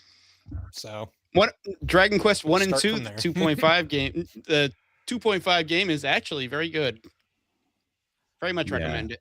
Yeah, I still have to play the second one. I'm gonna do that off stream though, because the first one really didn't do well for me. Anyway, I enjoyed it. Cecil. The only Dragon Quest games I played are the Minecraft ones. Yeah, I played the Dragon Quest Builders. I played that Dragon Quest, but that's Builders. the same thing. That I was only the played only Yes, Minecraft thing just I've ever wincing. done. Dragon Quest Just Builders like, 2. Right? Yeah. I Purist. He's just shaking his head. He hates all of you. It's like, I'm unfriending all of I you. got it because This list I is got it over. because it was on sale for like $5, and I wanted like that kind of game, and it just Fair. I was like, okay, it got really good reviews. I want a game. I wanted to, at the time I was in the mood to play something where I could build shit, and it scratched that itch I didn't play it for very long, but it did its job for like 10 hours, and then I was like, I'm done. yeah. No, my head doesn't allow it. Yes. Now. Okay, Cecil. Okay. For me, I'm gonna parrot everything Tracy said. Alan Wake. The only thing that I'm gonna add to it is essentially Sutter Kane, the video game. It is it's great. Have you read Sutter Kane? Yeah. You know it. Do you read Sutter You know Kane? it's an obscure. You know it's a movie reference or an obscure movie reference when Cecil makes it and Blaine's the only one that laughs. Yeah, that's fair. It's like, okay, so that was definitely It's a movie John reference. Carpenter's Prince of Darkness. Yeah, okay. dude, that's one of my favorites from him too. That's Right. I ain't seen it. That's under The Thing and Big Trouble in Little Or China. I'm sorry, fucking in the mouth of madness. I totally brain farted. But yeah, it was in the Mouth of Madness with Sam Neill. Yeah, Yep. Ross Drew's yelling at you. I know. So you're just talking My about the brain state just of the movie. I had a misfire. It was in the Mouth of Madness, but yeah, it was the whole "Do you read Sutter Kane?" And it's a great game, and I'm really sad because it took them forever to do the sequel, and then they finally do the sequel, and it was a big disappointment. And if I remember correctly, wasn't the first game in development hell for a long time? I think so. I think Yeah. it went through a lot of like issues and whatnot, and they 'cause kind that of was didn't them really have a lot of doing- faith in it. Well, because that was Remedy doing their own thing after not partnering with Rockstar, Yeah. Right. or Take Two, I think it is. Yeah. For the Max Payne games, yeah. Mm-hmm. But they had, That's just just Sam Lake, in just, there, and yeah, it's such a neat game. It's really fun. I think it's got a cool ass story, and it plays out very, very unique. And What I think if that Stephen King in real life was dropped into Twin Peaks? right, and it's all his books are coming to life around him. It was clever, it was fun, and like I said, it was Sutter Kane. It's cool. So yeah, go get it. It's don't get the remastered version, stinks though. But so just get the original version. Yeah, the remastered version, it plays They plays a little differently. They fix things that didn't need to be fixed and broke some things, and you're better off just playing the old version. Because I got there was a package deal with Control and Alan Wake for like $8. So I bought that. And I was like, do I need to play the remaster instead? And I was thinking that, and no, obviously honestly, not. the graphic upgrade isn't even that like It's much not of it. okay. It's not even it's a no-brainer. Yeah. Just play the original. You'll be fine. Okay. The graphics I think hold up on the original. Yeah, it's good enough. It's creepy. Agreed. You know, it doesn't have a Yeah. huge draw distance, so it's like it's that old kind of like what they did with Silent Hill, where Right. you know, it's like you can't really see too far, and it makes it spooky. You know, Because it's all set at night. yeah. Yeah. And then you're all with the flashlights that keep running out of batteries. And it's Those The awful worst Duracell Duracells batteries. ever. Duracell. Our batteries Yeah. are dog shit. like, Originally, you're Alan fired, Wake is, Johnson. Who signed this contract with Remedy? Right. originally Alan Wake is going to be open world. There's also an Alan Wake spin-off called American Nightmare. Oh Yeah. yeah, I forgot about that. Yeah, I prefer that Control. you get like that usually comes in the package deals. Like, I and that prefer- you can get if you like Alan Wake and you really do want a little bit more, you can usually get that on Steam sale for like $1. Well, right now Alan Wake is only It came in- $1.50. Alan Wake is. I was oh, gonna say yeah. it came in the bundle with Control, so I got Control, Alan Wake, American Nightmare. Oh, so you got all the. for Oh, like- well then there you go. Yeah, I got them all. Yeah, I got everything that's available on Steam right now, basically for that Oh, franchise. fantastic. Cool. Because Alan Wake 2 is not on Steam, Epic Yeah. Game Store exclusive. Yay! The remaster doesn't have all that fun product placement. Yeah. Oh, You know what? It didn't bother me because it felt like the real world. You know. right. All right, Blade, what do you have for number 4?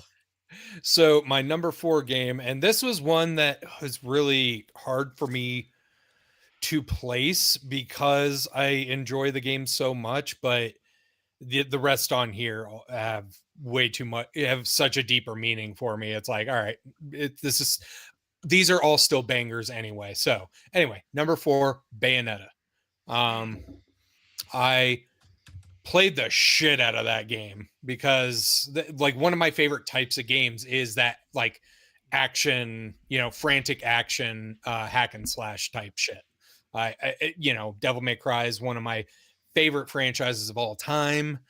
So, and Bayonetta is, Platinum based on kind of perfecting the action hack and slash game, but, also giving it their own isms that kind of perpetuated throughout the rest of their games from here as well.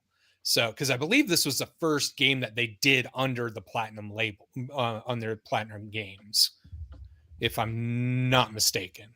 But regardless, well, I think it was this, and then Vanquish was another one that they did around this time.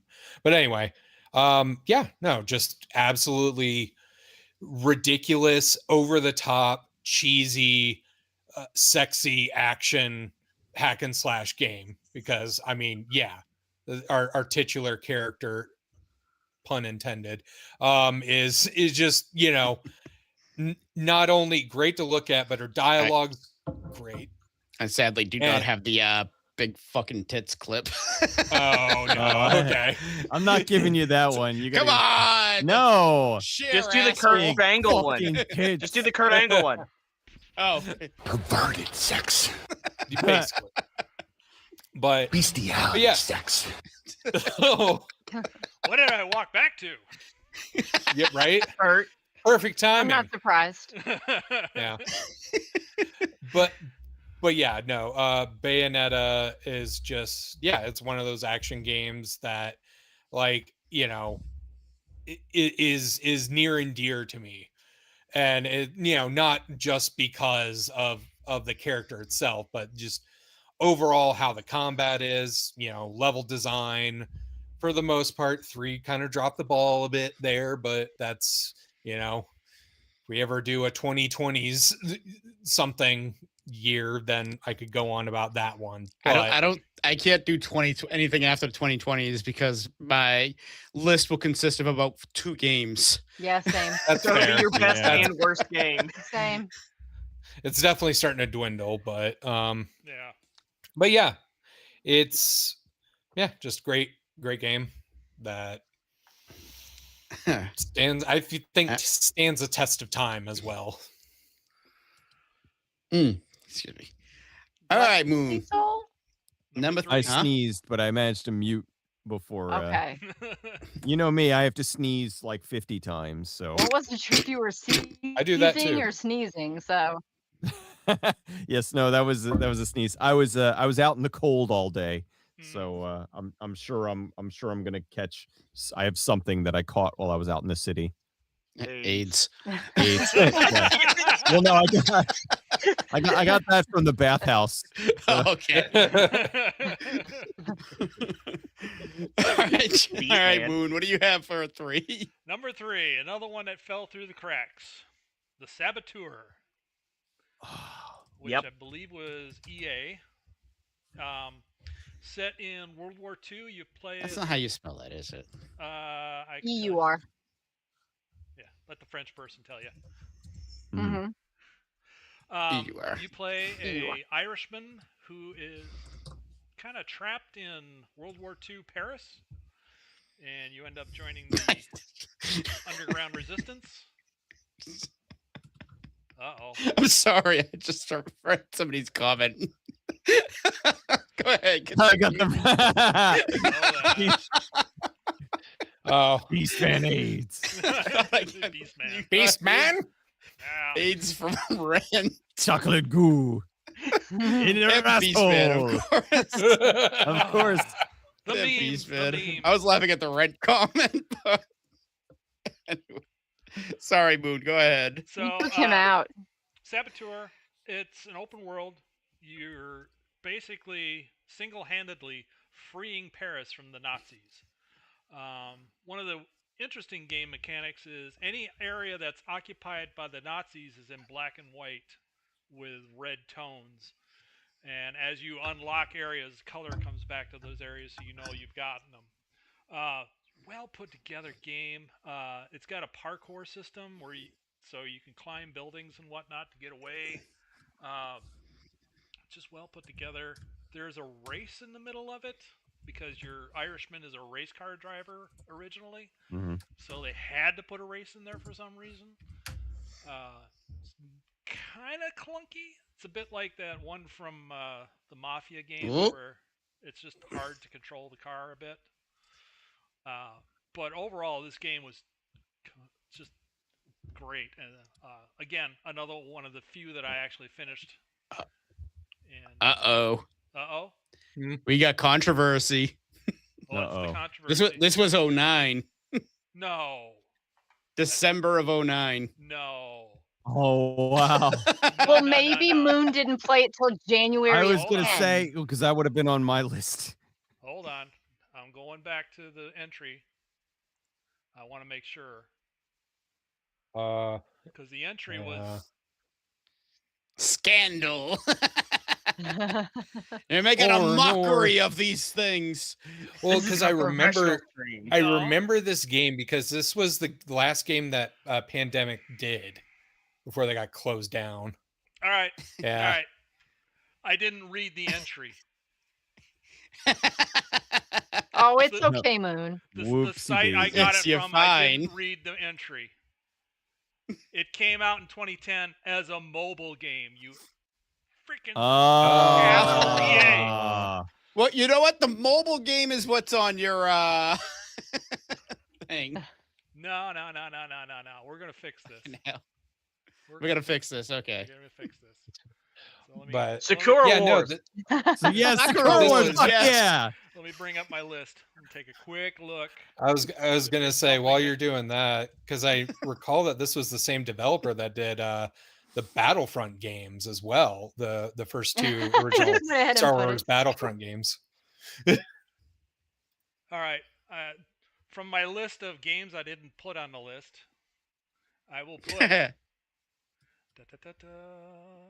For the record, that's how close this year is. Yeah. Where you can literally just take anything out and just stick it in. You know what? I'm gonna. That's what she said. Ah! Ew! I am going to take out the Saboteur, and I'm going to put in Epic Mickey. There you go. Oh. All right. I forgot about Epic Mickey. Epic Mickey Yeah. was a great platforming game. Hold on, because I want to get the name right. I want to get the Wasn't there developer. something about like an ink pen or a Yeah, paintbrush? basically Paintbrush. the paintbrush. You had Mickey. It sort of plays on the whole uh, the cartoon where Mickey becomes the sorcerer's apprentice, I think it was. Oh, Fantasia. Fantasia. Yeah. Plays a little bit on that, and that Mickey finds There's a movie. magic, magic ink, or the sorcerer or creator or whatever it was doing things, and Mickey finds it, spills the ink, and tries to fix everything, and then he thinks he's fixed everything, but an evil thing comes about, and anyways, he gets pulled into it, and it's also, this was the first Disney-owned property that featured Oswald the Lucky Rabbit, because Walt Disney had just gotten it back from Universal Pictures. And the developer, the lead was, I just had it, and the name suddenly jumped out of my head. Thank you, brain. Warren Spector. Warren Spector put this together. The man behind Deus Ex. Oh. Yeah. And in fact, he's a huge Mickey Mouse fan. And I actually got to interview him. Well, not interview, but talk to him about the game, because I was invited to a press thing. But Cool. anyways, the game was great. The mechanic of creating and erasing, creating with the paintbrush and erasing with some other chemical. An eraser? No, it wasn't an eraser. It was a chemical. Apparently, he's working on a System Shock 3. I wouldn't be surprised. Seaman. But yeah, Epic Mickey was a great game. Sadly, it was kind of stuck on the Wii for a long time. Eventually, it finally came to other platforms, but I found the controls a little clunky on the Wii, but overall, it was a great game. I enjoyed the hell out of it. And Epic Mickey. Nice. You're talking about Warren Spector? Yeah, he is. What's that? He was asking who you were talking about. Warren Spector. Yeah, Warren Spector. I was talking about Bush Inspector. The War Inspector. Oh, no.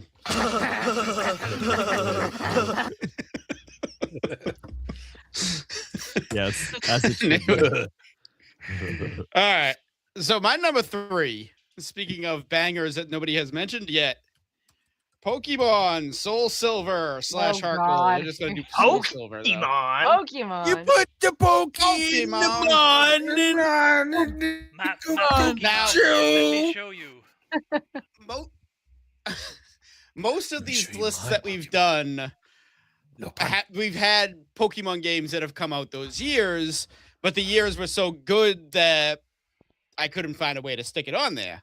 This one was easy because this is one of the best Pokemon games in the entire franchise. I was gonna say, I've heard like it be renowned, like Heart Gold and Soul Silver is like renowned as like one of the best. Just absolute gameplay. Pokemon is just cuter cockfighting. Not wrong. But no, this is basically a remake of the OG Pokemon Gold and Silver from 2000. Well, technically 99. It came out in Japan, but 2000s in America. That's why I couldn't put it on my 99 list. But anyways, and it basically improves upon that game in just about every way imaginable, as far as like AI, music. I mean, the story is exactly the same. It brought all the gameplay improvements from Pokemon Diamond and Pearl and brought it into the Pokemon Gold and Silver. It has the best rival in all of Pokemon. Anybody that's played the game knows who it is. Gawadu Bill Tetley. Yes, it's Bill Tetley. Well, you can name him. So if you want to name him Bill Tetley, by all means. Team Rocket. I mean, it's his name is Ass. Ass. Mr. Ass. Turd and shit going up against each other.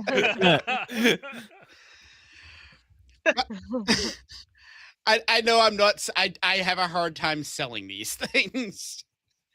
It is one of the Pokemon games that, if you're looking to get into the series, it is a fantastic start. Because it doesn't have all the freaking like the rough edges that the previous games has. It's a polished version of a previous game that is the original game considered one of the better Pokemon games in the entire series. And I would say this one and potentially the one that came afterwards, Black, which Cecil has a wonderful memory of. I got stuck in the desert. Lost in the desert. Is that the first area?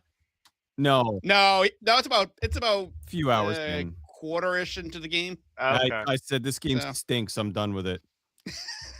I'm gonna go play Sakura Wars. Yeah, exactly. Yeah, I gotta go play Sakura Wars. Right. It's fucking mechs in 1920s and anime waifus. It stunk because there's no. How can you not like it?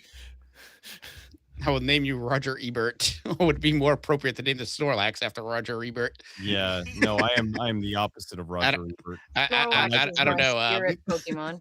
Which is there a Pokemon without a jaw? Okay, good. I got a smile from Cecil. I was like, this dark joke better fly with somebody. Oh God, yeah. I immediately just envisioned him with his like perpetual. Poor Roger. Yeah. Poor Roger. I don't like him and his shitty movie views, but that's a bummer. Getting like jaw cancer. Yes. Like, what the shit? That's what terrible. happened to him. Oh yeah. Fuck. I think it was like throat cancer that like spread. Yeah. So they had to like take out his jaw, and so he had to wear like scarves and shit to kind of cover up. He had like a fucking gap, basically. It was crazy. Yeah. But because he was on television, I remember. We're gonna talk about Roger Ebert for a second. Apparently, I remember there was because he was on television so much, they ended up making him like a speech voice that could literally say every single word they needed him to say. Yeah, they had still talk. Voice. Yeah, they basically kind of did like a variation of like what they did with Stephen Hawking, where but they took like he had so many hours and hours and hours of him talking that they took it all, they put it into a computer, and it was like whenever he needed to speak, because he couldn't talk anymore, so whenever he needed to speak, he could use this thing and it would speak in his voice. Yep. That would, but because it was every word, every word that he could possibly ever say. It was kind of now with like AI and I was gonna say now they could do that and it would be even more like spot on. It's kind of crazy. But this was like 09, 010. Yeah, this was a while. 09 and 2010-ish or so. So 010. I mean, I saw they entered. Not wrong with 010. I know I'm not.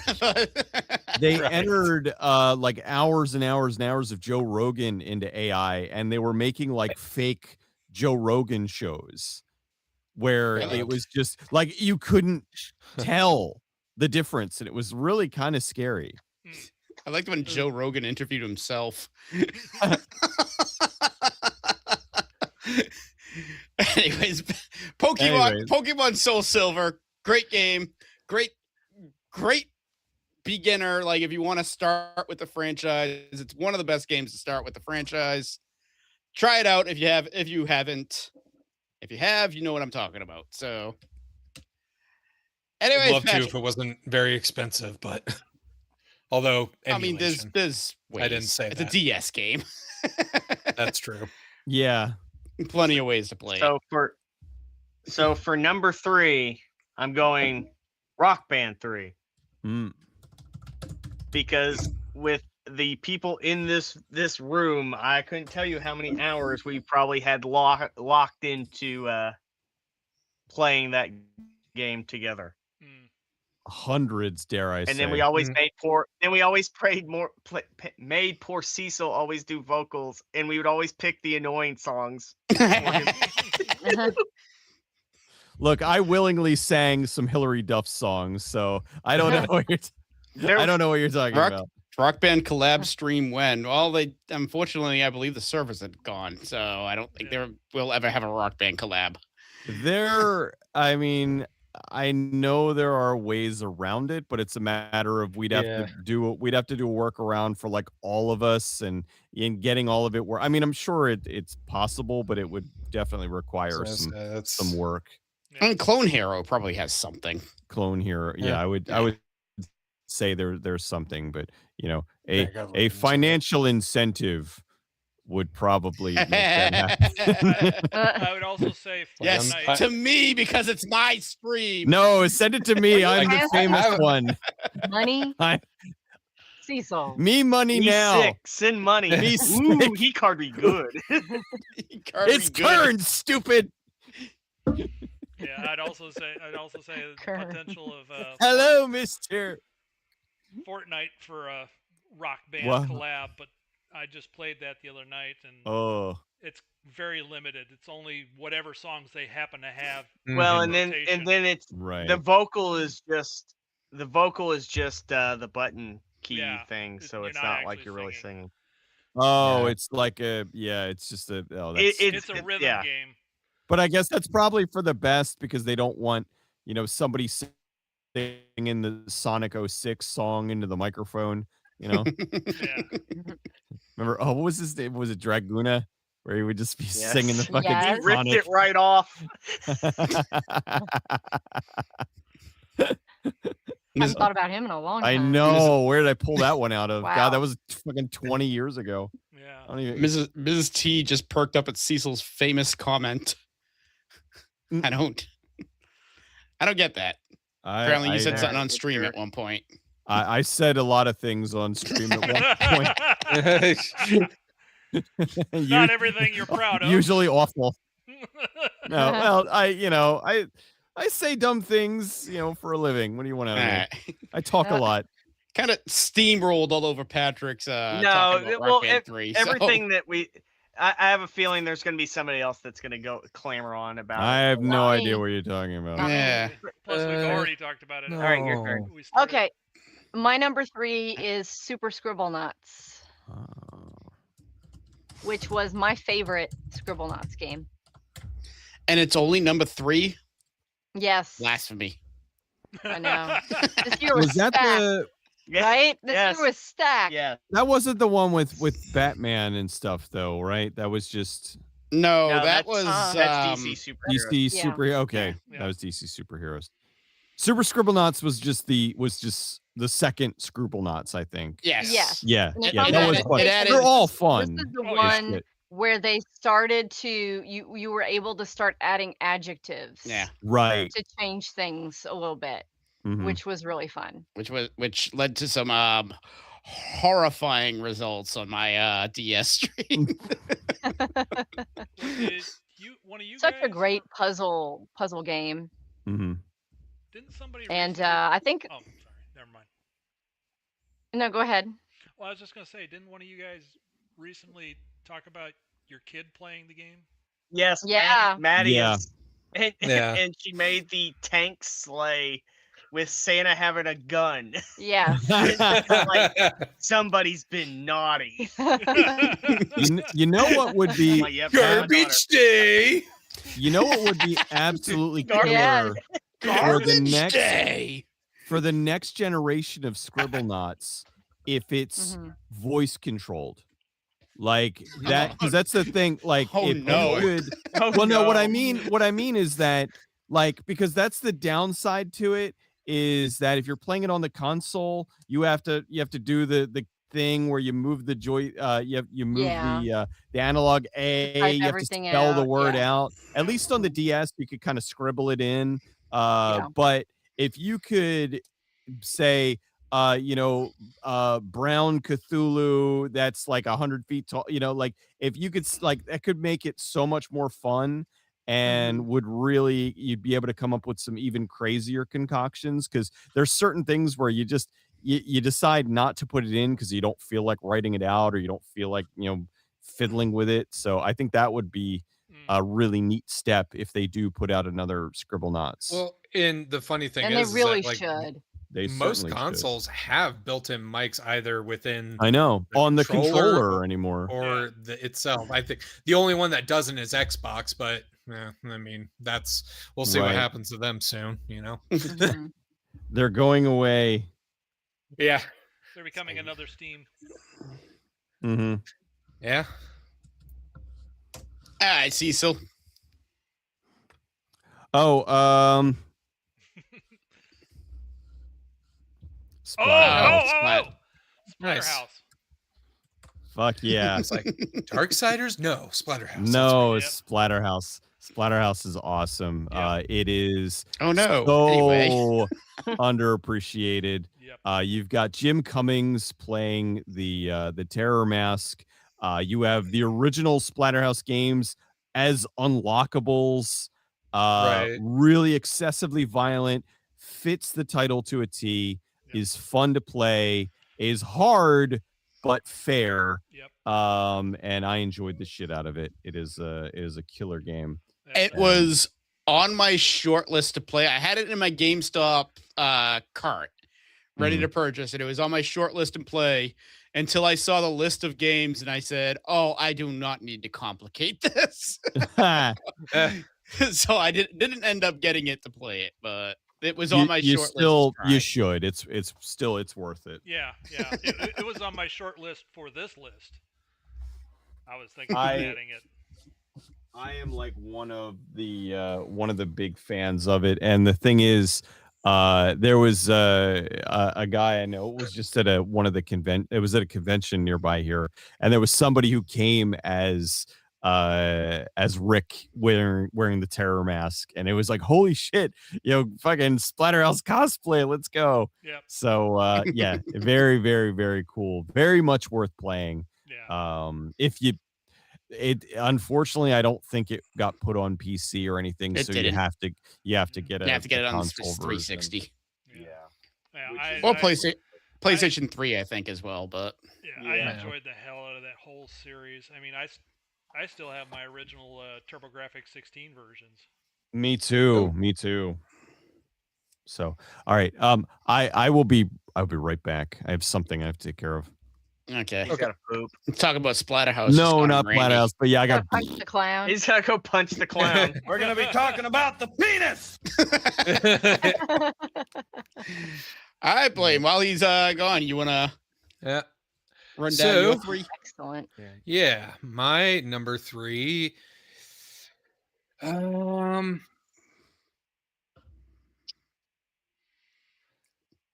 having a sudden moment of like, should I swap 2 of these? Sorry, I thought it was kicking in. That's it. Never mind.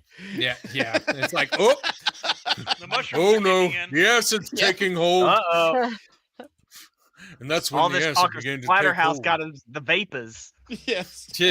Oh Lord.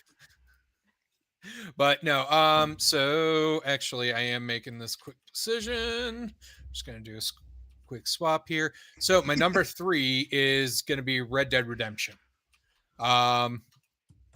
Just an absolute hell of a time. Like it's one of those games where when I first started playing it, I didn't think I was going to be into it because I've never been a Western kind of person. Mm-hmm. Like I've never cared about those kinds of movies or anything. Granted, now it's a little different. But yeah, then so I played it and it's just, a great Western story. The gameplay was fun, basically Western GTA essentially, but trying to think, because mean, it's obviously not nearly as big as 2 or anything like that, or as heart-wrenching. Like, if you're to rate those two, it's 2 over 1 any day of the week. But for 1 and what it is, especially at that time, I mean, it was just one hell of a great Western gameplay experience that, was an incredible foundation for them to build off of. And, when they took like the next 8 years to develop Red Dead 2. So, but yeah, no. I'm trying to think anything. Also, one of the things that I loved about Red Dead as well, not just the single player, but it had a solid like multiplayer for me as well. Or at least like at the time, me and my friends we played the hell out of the multiplayer because it wasn't anything too complex or crazy. And frankly, you could still have fun with that. You could still have fun in it without being sweaty as hell. You didn't have to, it's not like most shooters where it's like you drop off for a week and unless you play nonstop for like a day, your skill level drops. It's like, no, there's a little bit of auto aim in there. It helps you out, and it was just fun. And then of course later on they did the zombie mode DLC, and that was also so fucking fun. So, but yeah, Red Dead Redemption. Jerusalem Wolf, apparently, I wish I liked Red Dead Redemption. Apparently he wasn't a fan. Frown to Nose feels like Ubisoft took some ideas of Far Cry 3 from Red Dead Redemption in terms of game design. Right. And Scamdar one also had Undead Nightmare, which he did touch upon. So yeah, that's Red Dead Redemption. Oh. Yep. That's what I talked about. Blaine had a change of heart and had to switch things around. Yeah, I literally was looking at my 2 and 3, and I'm just like, no, I got to swap them because my 2 has a fun story attached to it. So yeah, Instead of a downer weapon. Red Dead has a good story. I wouldn't necessarily say it was fun, but it has a good story. Bit of a downer at the end, but yeah, a bit of a gut punch towards the end. And that's the thing for me. I'm one who's like, I don't mind gut punches in stories. No, I love gut punch. I love a good gut punch. Yeah. In a fucking as long story. as it's told well. Yes, right, and not just a gut punch for no reason. Yeah, I will definitely. It's one of those where like the tail end. Yeah. The tail end of it definitely was kind of like, right. The tail end of Red Dead was like that, like just wait, you stepping, just having that slight misstep there at the end. But like for the most part, the ride's fantastic. So yes. And Cecil stinks because he still hasn't played it.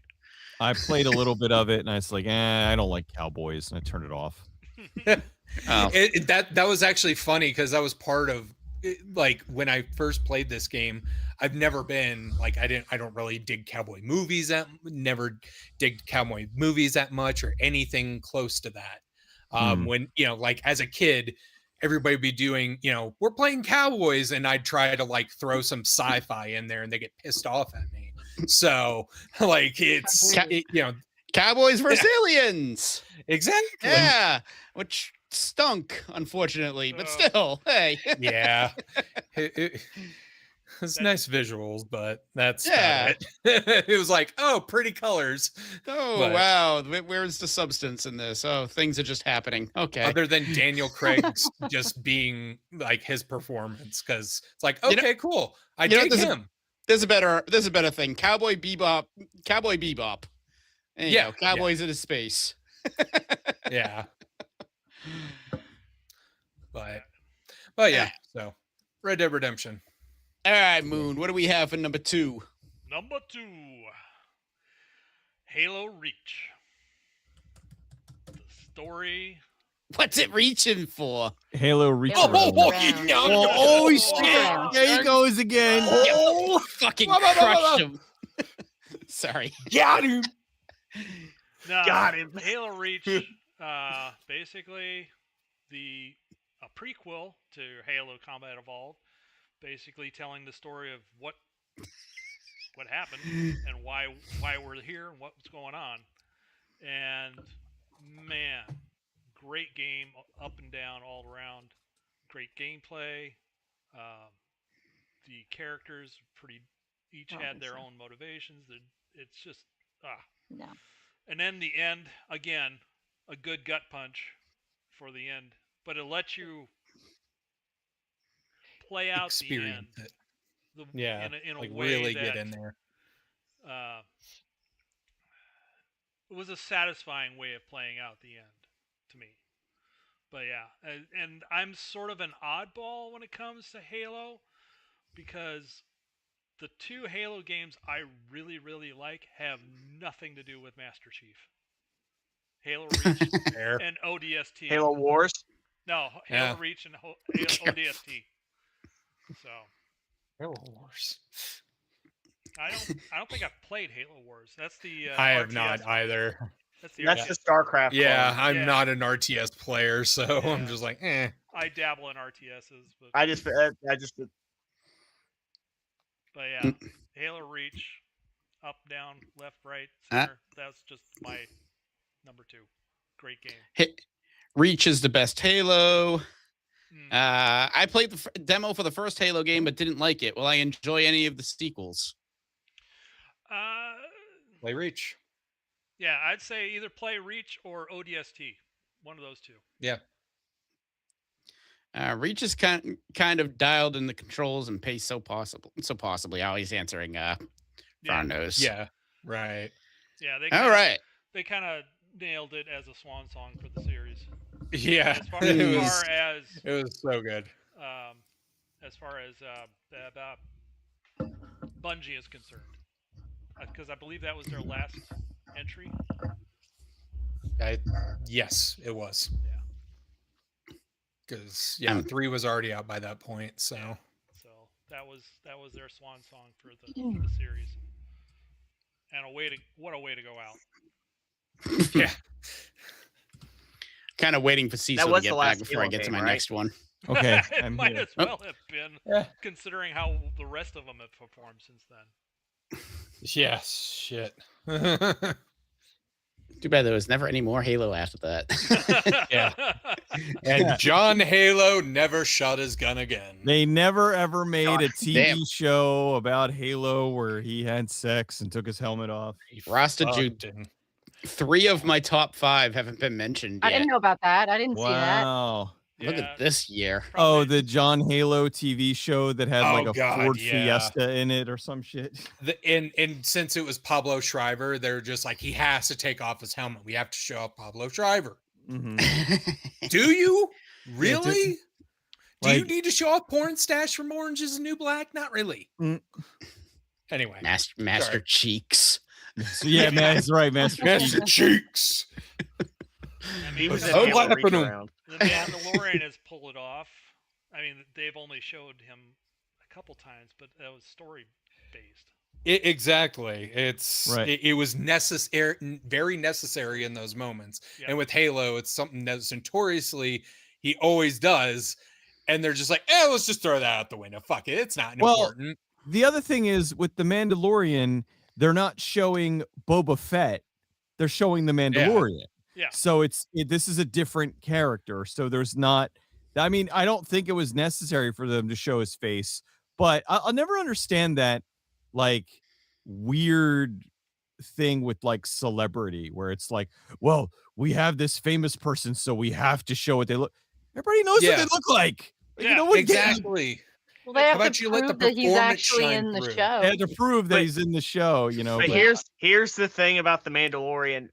Most of the shots of him in the armor, it's not Pablo. Yeah. It's not him. Oh yeah, yeah.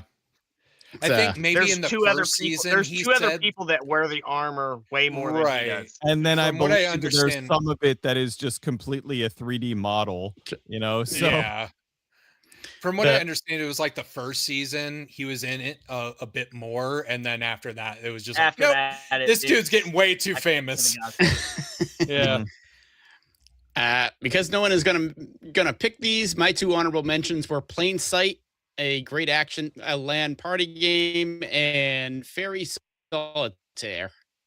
Huh. I've never heard of either of those. I've heard of Fairy Fairy Solitaire. Actually, I play anytime I order from Grubhub or DoorDash, I play Fairy Solitaire because I sit there and watch the map, waiting for them to show up because I'm freaking hungry. But yeah, Fairy Solitaire is actually a good game if you like solitaire. Back to not showing people. Carl Urban got the memo. It's basically the Judge Dredd effect. Yes. Yeah, he Right. said, he's like, because that was the thing with Stallone, where they were like, we got to show his face, and it was like, but you'd see like half of it. You don't, can tell. You know and who it is. then You with can- that's the very thing with, like- distinguished jaw. yeah, and then with Carl Urban, he like that was part of his thing. He's like, I am not doing this unless I do not take the mask off. Yeah. And Right. it was the right thing to do. And it was like, yes, and that's why that movie kicked ass. Because I'm betting studio heads were like, you got to take off your. Yeah, you gotta. How would they know if it's gonna be? It's Carl Urban. It's like, Right. dude, you know, we can tell. It's not a movie about Carl Urban. It's a movie about Judge Dredd. Exactly. Right. Also, V for Vendetta was another one Right. where they just covered. It was Hugo Weaving, right? Yep. Yeah, they just covered his face the whole movie. Mhm. Plain Sight, you're a robot floating in a third-person gravity-free arena, and you have to charge boost yourself around to slash other players with your sword. That does sound like heaps of fun, actually. Yeah. All right. So my number 2. Rock Band 3. Who are you and what have you done with Keith? Because that wasn't your number one. Everybody predicted this as number 1, I bet. Mhm. Yep. Yeah. Yep. No, it is my number 2, Rock Band 3. I probably spent more money on this game than my house. I believe it. I downloaded probably 90% of the songs. I played the hell out of this. This is absolutely peak era of these type of games, which is funny because this is the year that Activision took their shotgun out and destroyed the series because it was the last one they released, and after the 10 in like 2 years that they put out. Well, Activision's business plan for the Guitar Hero games were to double the number every year. Yeah, I'm well aware. It's like, They really wanted it to just go right in the toilet. Yeah. Right, whereas EA's plan was basically release one game and focus on releasing add-ons for it, which is why Rock Band survived way longer than Guitar Hero did. But no, it's just a phenomenal game. In terms of the first 3 Rock Bands, in terms of soundtracks, it's by far the best soundtrack, the most diverse. It added keys, which were in the previous one. It added the pro guitar or the pro instruments, basically to allow people to start playing the game and maybe learn to actually how to play a guitar. Yep. Rocksmith does that better, but Rock Band 3 does. Rocksmith was this was for the what do you call them? The rhythm game fan, whereas Rocksmith was for people who wanted to learn how to play guitar. Yes. Right. And the pro guitar for Rock Band 3 did cost about as much as a beginner guitar. It was like $150 for the pro guitar. Yeah. And at that point, you could buy a freaking regular electric I was going to say, get electric guitar from get Walmart. a Strat clone, and there you go. It's But no, sadly, I can't say if you haven't played this game, go play it, because without all the instruments and 3 other people to play it with, it's not the same experience. Yeah. I mean, I still enjoyed the hell out of it playing it solo, but I had every single instrument so I could play it. I don't want to play drums today. I want to sing poorly. Oh god, yeah. I remember play guitar today, but No, it is a very, very, very fun game. Trying to remember like some of the like big noteworthy songs on that one. Roundabout, obviously, that's the one. That's pretty much the song in the game as far as like challenge goes. Wasn't that one that opened with the Cheap Trick song, or was that 2? No, that was 2. 2 opened with 2 Hello, opened with Ladies and Hello there. Gentlemen. Yeah. I don't think there was a Cheap Trick song in 3. And 3. It's been the thing is, I've played them so much. It's like I don't even really remember. I just remember the first one had a lot of covers because they didn't have the money. Yes, you know. And then after that one, it was more or less proved. Although, if you remember, like, because you were there at Classic Game Expo when Tommy was introducing us to it, more or less, and we had the little competition where we were playing, I think Ace of Spades, and we were see if trying you to get the highest score. get the highest score, like on that easy. Yeah, exactly, on easy. Well, I mean, it was new. Meanwhile, Tommy could take out an actual guitar and just play it and play the real fucking thing. But he was just raving at his enthusiasm. I mean, I already was sold on it when I saw it, but then his enthusiasm just made it, that much better. Oh, yeah. And but that was fun as shit.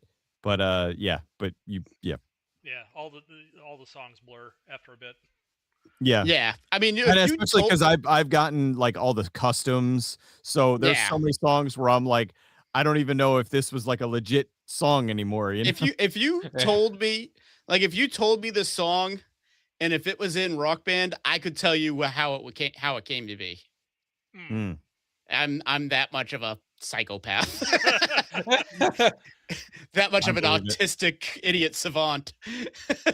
Just without that the idiot part. Savant part. Yeah, exactly. An autistic idiot. But no, great game. Nope. Oh no, that was. I was going to play that and it didn't come out. Oh well, whatever. Yeah. Well, and as you were talking about it, I was looking through the list here of like the Rock Band Network ones, and I'm seeing like all these that have like 2 versions. One's like a normal and then a double bass version. Yep. I'm like, now the whole it's all flooding back to me. The whole that's how I kind of first got it a little bit. The whole Zeltodita Attacks Devin Townsend project. Oh yeah. Basically had like a regular version and then double bass version. Yeah. And double bass on that was not not user friendly. I was gonna say you're switching between like 4 different fucking time signatures during that song. Yeah, it's gonna be fucking wonky. It's like doing this. I'm doing like a 4/5, and then 7/8. Fuck. Oh shit, math core. Yeah, exactly. That is a band that was never in Rock Band. Strapping Young Lad. I really would have loved to have seen some of their songs in Rock Band, but no, never to be. Just they have a Dance Gavin Dance song in here as well. Yep, that was Rock Band Network. That might have been actually had an official release too. Maybe. I know Psycho Stick was in there. Yep. Nice. Beer and I got Beer and I think Bruce Campbell. I think this is not a song. Or this not a song. It's a sandwich. Yeah. Side note: have y'all checked out the Eat parody, Tool parody that they just did with Eat? Psycho Stick. No. It was so good. It was yeah, so good. they're so fucking funny, man. Yeah, they're buddies of Cecil. They are. They've done multiple songs for me. They're good dudes. All right, Patrick. Oh yeah. Oh, sorry. I was just go ahead. Number 2. Red Dead Redemption. Hell yeah. I loved the original Red Dead Revolver, and I loved Gun, and those were kind of the only 2 Western games there were. And then when this came out, it took what they had done and just mopped the floor with them, and just it was Grand Theft Auto in the Wild West. It had that Western movie feel. Not going into spoilers, but I guess you would call it the fake ending, where it's like that last showdown. You're like, maybe I can pull this off. Yeah. But but I love what they did with the prologue. It was that typical Wild West. Yeah. The prologue, because it just, I don't know, it That was just beautifully done. Satisfying as fuck. Because because then you keep replaying it, it's like, maybe I can pull this off, but you can't. Yeah, there's no way. It gave you that glimmer of hope, but it was just gut wrenching. But the prologue made up for it. It kind of softened the blow a bit, you know. Yeah. It's just like because you got that revenge you wanted. Mm-hmm. And it even let you, even after that, it let you wrap up the stuff, so it wasn't like the game ended. You just continued on as somebody else. Hide it with the spoilers, because Frown Nose just said he's still going through it and is at Elizabeth Town. So okay, cool. Yeah. But it was really well done. Gun was RDR for me until RDR came out on the PC. I didn't have a PlayStation 3. Woohoo! Somebody mentioned Red Dead Revolver. If only Sabaton had been popular back then for Rock Band, yeah, that would have been nice too, but unfortunately.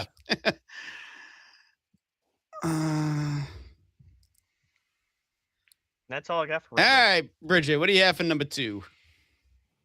WarioWare DIY. Why are you laughing? It's such a.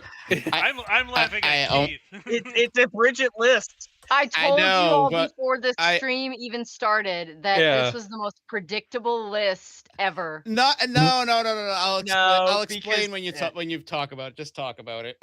I'll explain in a minute. Okay. Well, I love all the WarioWare games, but I'm going to be honest with you. With this one, I liked the mini games that they had already supplied for me.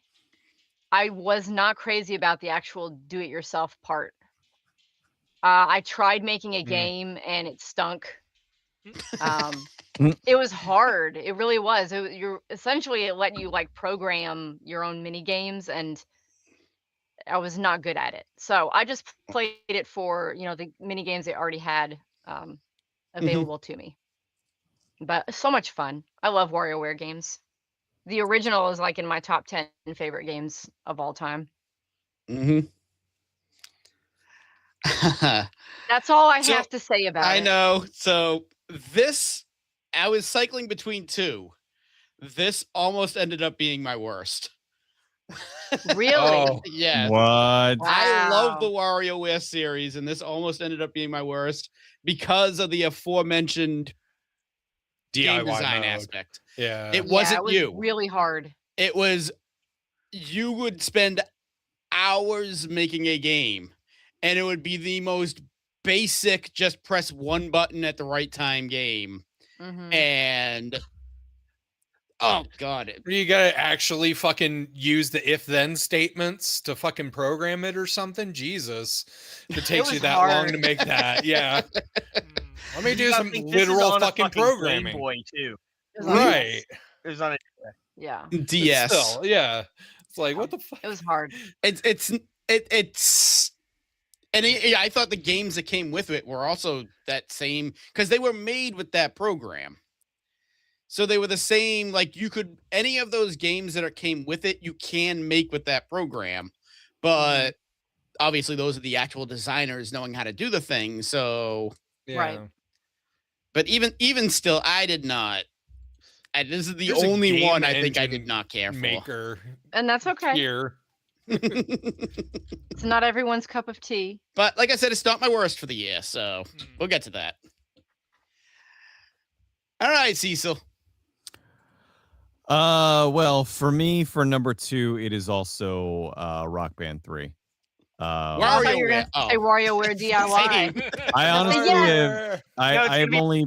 It's gonna be whatever game Keith says is his worst. No, I think when you see what the number 1 is, you'll probably be like, "Oh yeah, obviously." Rock Band 3, just what everybody else said, really fun. I feel Rock Band 4 was more complete, but I think that Rock Band 3 still was like everything hit like they just nailed it in all aspects. It was fun to play. I have so many fantastic memories of playing with you guys, playing with some of my other friends, like in person. I have some friends. Liar. You don't have any friends. I know. I don't have any. I don't have friends anymore. But at one point I had. But we friends. keep inviting him here. Right. Sure. I know. I had some friends. We did Pearl Jam's 10 like from beginning to end. Like we each had our I do a great Eddie Vedder. You shut up. And it's I mean that album that album is their best album, and it is like No. I think after that is when they really kind of leaned into it a little bit more. But just such a great game across the board. It's so fun, and I miss the days of just being able to kind of sit down and play that. I remember doing Rock Band 3 with you live, and we did Even Flow, and you were singing it, and it was like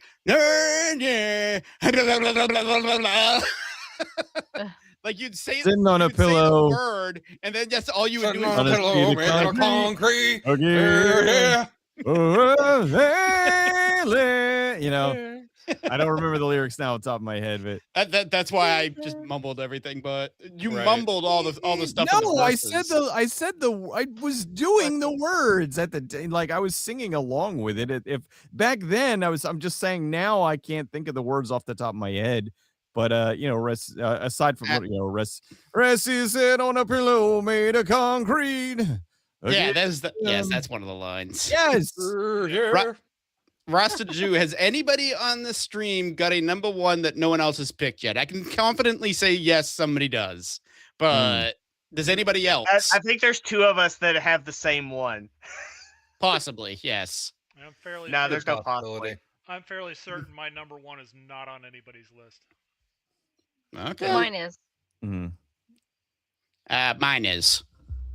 So, all right. Blaine, what do you got for two? My number 2 is also Halo Reach. That is a game that, like I said, Bungie's swan song for that franchise was the perfect Halo game. Like, just how everything moved, how the weapons felt, the story, the pacing, the music, everything just on all cylinders. And then even the multiplayer was just absolutely fun as fuck for the most part until and this isn't necessarily a detriment to the game at all. This is just like the situation that happened. It's like, we get the game, we're playing the hell out of it, but I'm in my early 20s at that time, so a couple things got in the way, and then it fell off. And then it's just like, next thing you know, you are so bad in just like a week or so of not playing after like trying to like play and keep going and grinding through the multiplayer in that game. Cause that was like one of the times where you started getting like different gear pieces. I think they did that in 3, but I'm not sure. But I know for sure they did it in Reach, where it was just like you progress through ranks, you get new gear pieces to put on to make yourself look cool and different, and like various effects on you. It was fantastic. And then again, like the story and just the overall gameplay, incredibly tight. And then probably one of the caps on this is the reason I made the switch is when I remembered a story, and this also relates to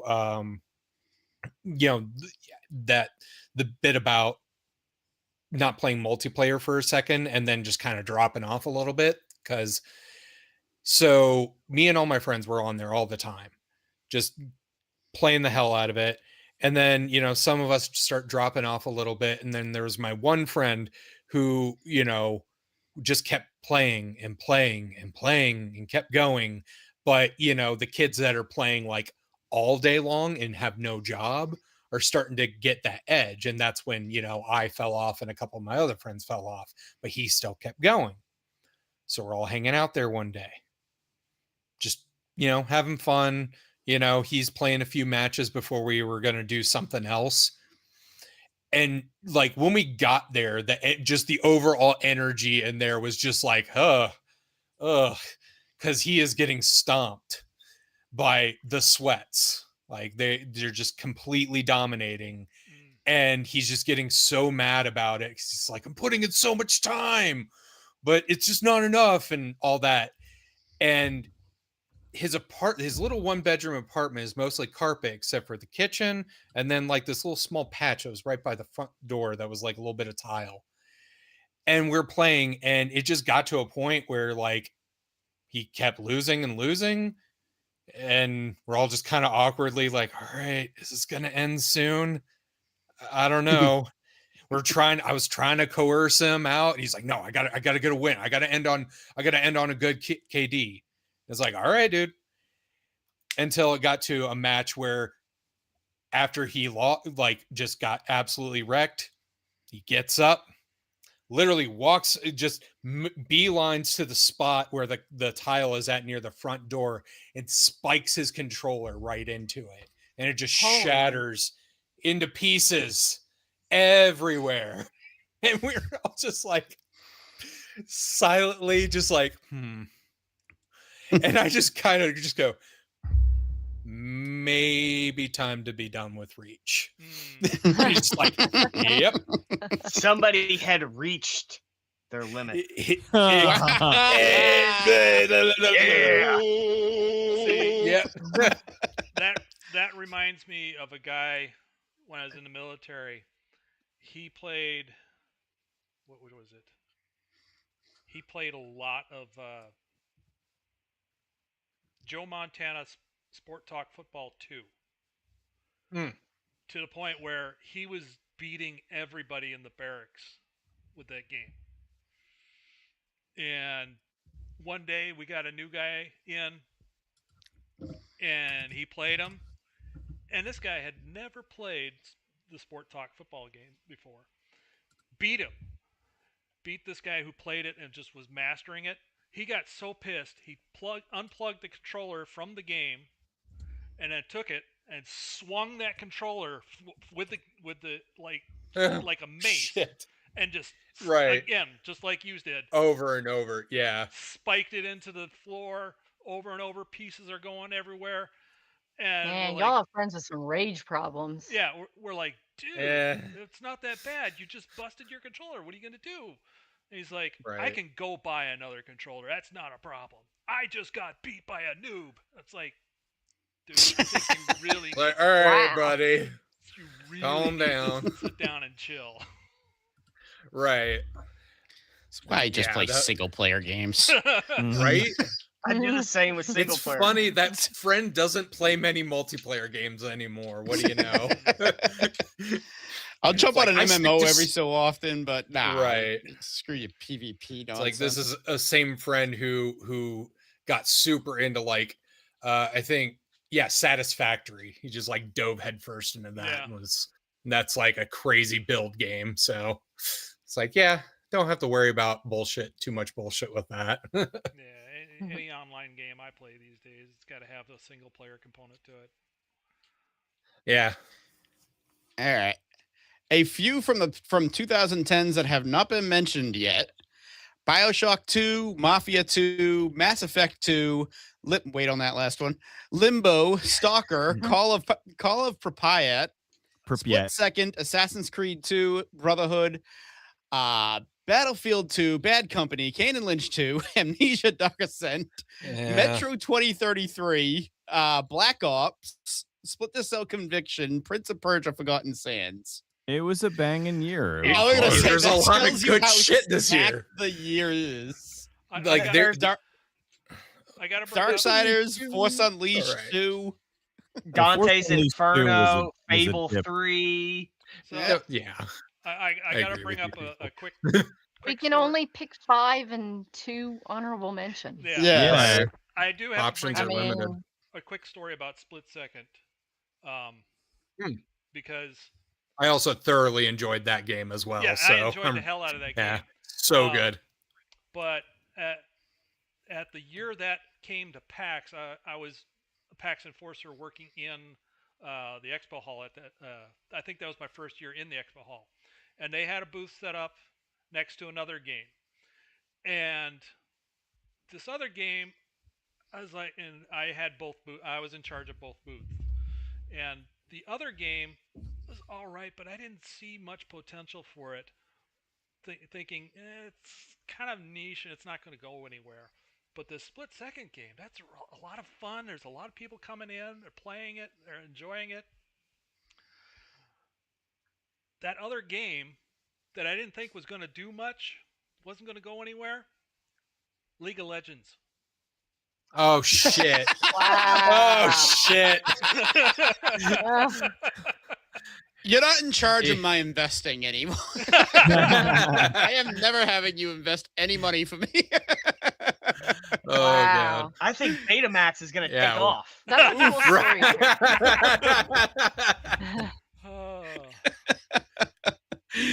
Oh. Okay. So how are we going to do the Are we doing soundtracks? next? Soundtrack. Yeah, we're doing soundtrack and then we want to do soundtrack first? All right. Yeah. Okay. Hold on. Can we do worst first? No. No, Yeah, I'm let's cool. go worst going into best. Okay. Does it mess up? There's your an review or issue. That's something? all I'm saying. Okay. Go. All right. Yeah. Moon. What do you have?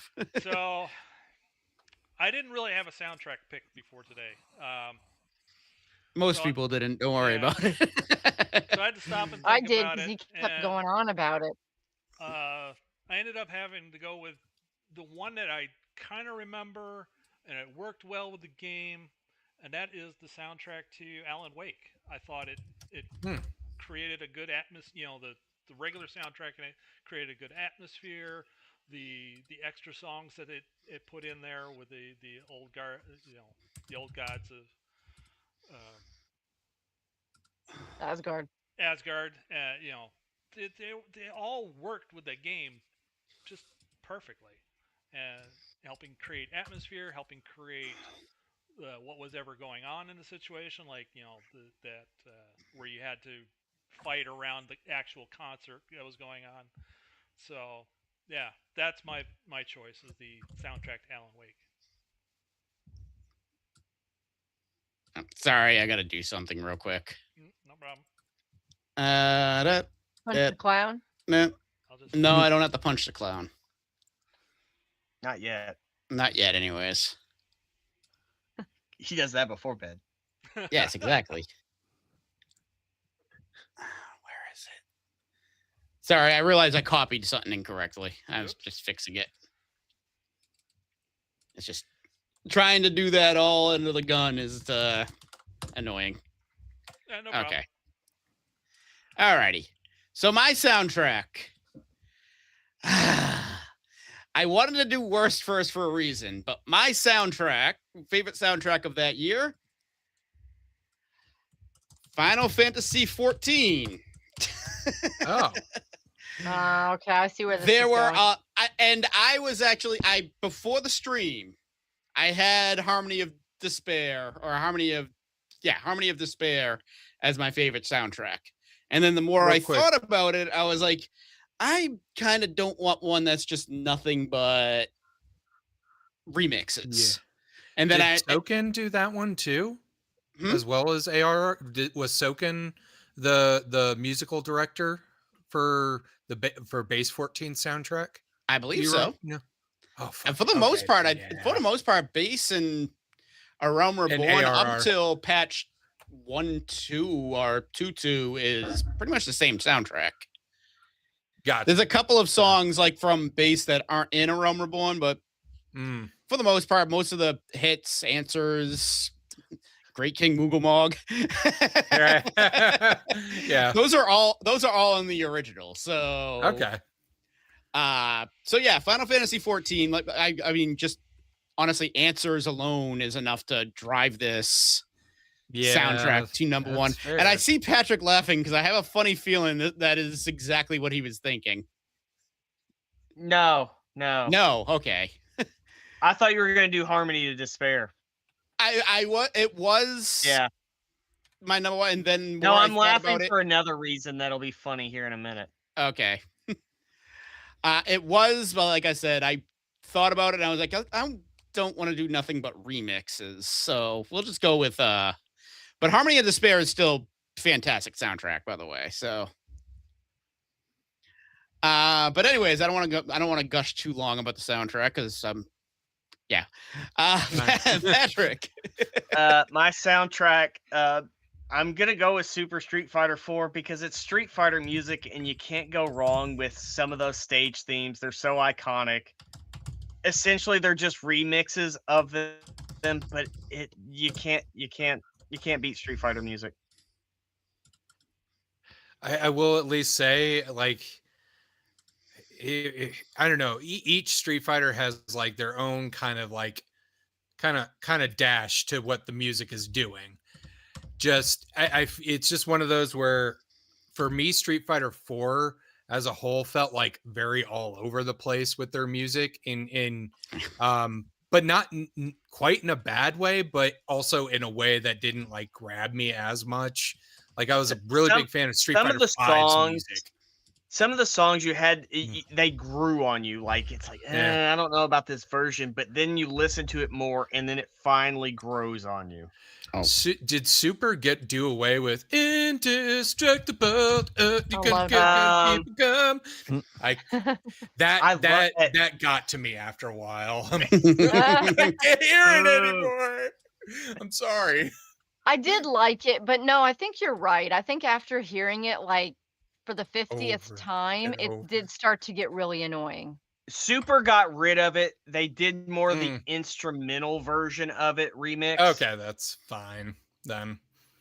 Instrumentals are pretty good on that, but yeah, it's one that took a different path with their music than some of the other points in the series, because I feel like a lot of Street Fighter, other than 2, most of Street Fighter leans very much into like, very hip hop type, type beats and things.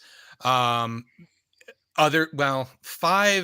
was a little mix of that as well, but they, at the end of that, they kind of started leaning more towards that, because I think it's probably the same music director that towards the end of 5 is what went on to 6, which 6 just hammered home the hip hop soundtrack.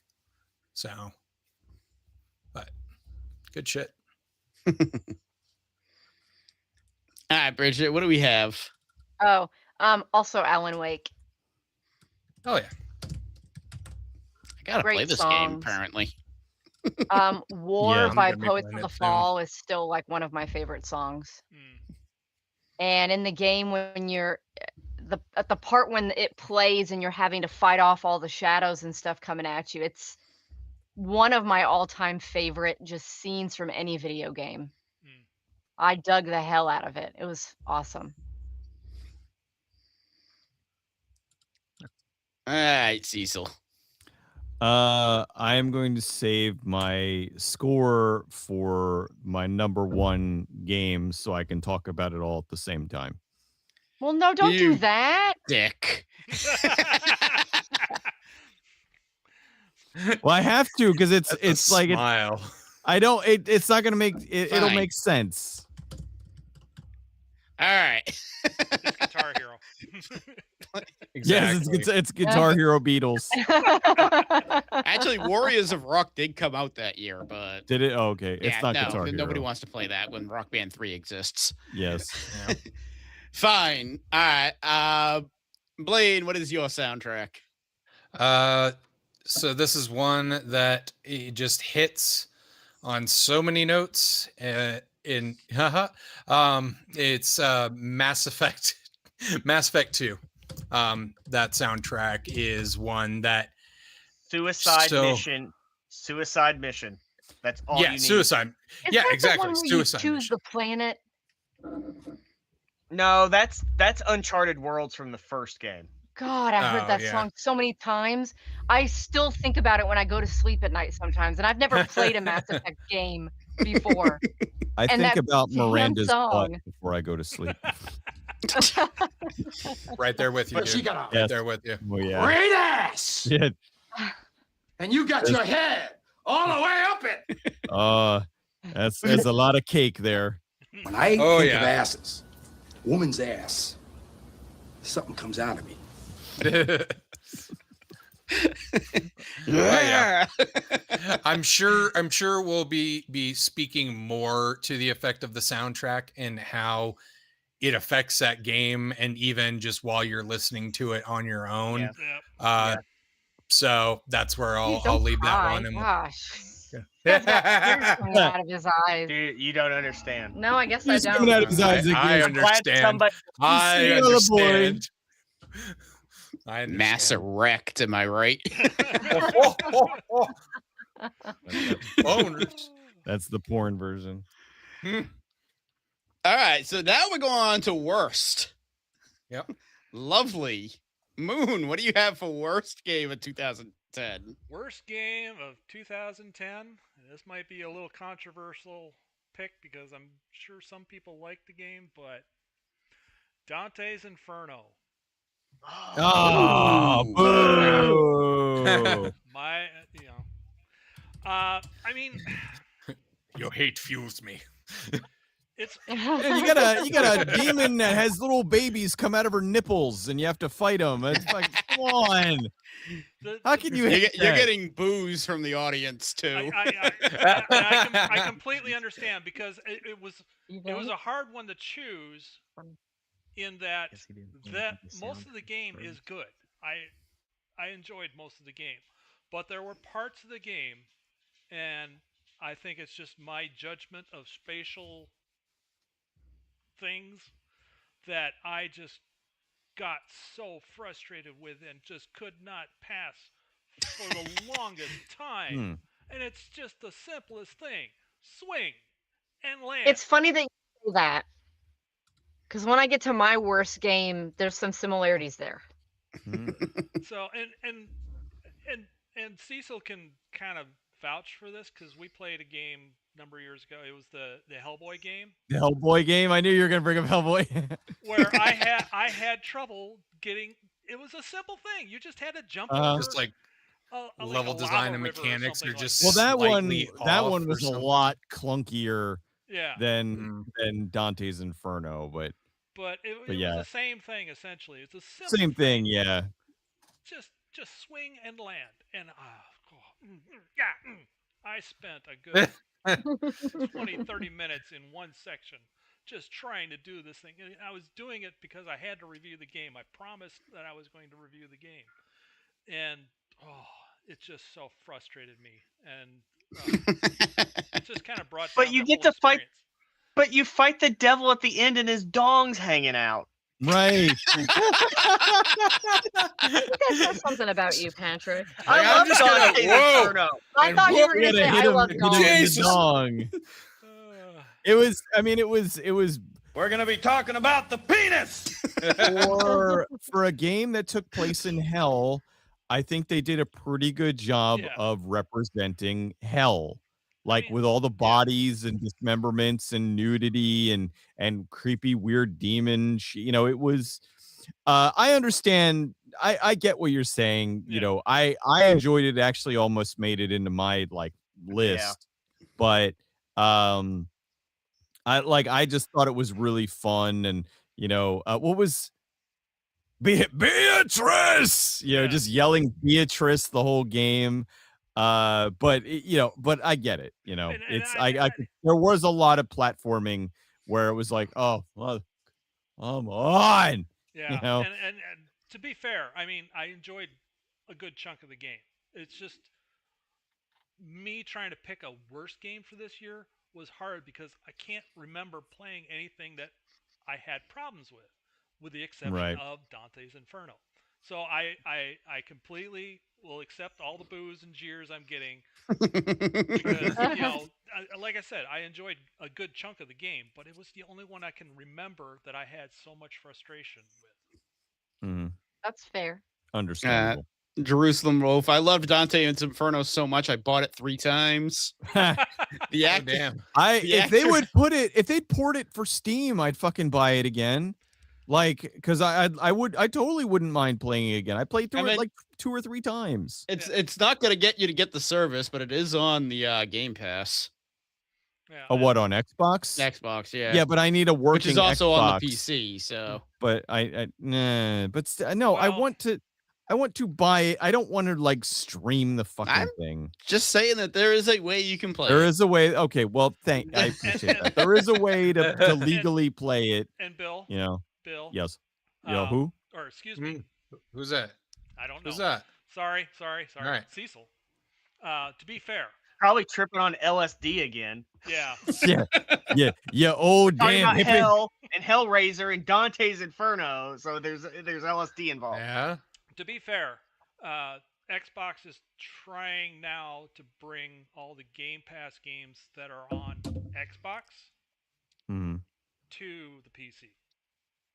So because evidently they want to be more PC focused. Oh, dang, that almost seems like a confirmation that their next Xbox is just going to be there's not going to be I honestly don't think there's going to be another Xbox. Personally, I it's don't just really ending. think I think we'll just get like Xbox branded, like they'll get with some kind of manufacturer and just like push out a PC that kind of like the Steam Steam kind machine. of like the ROG Ally Xbox X. Oh yeah.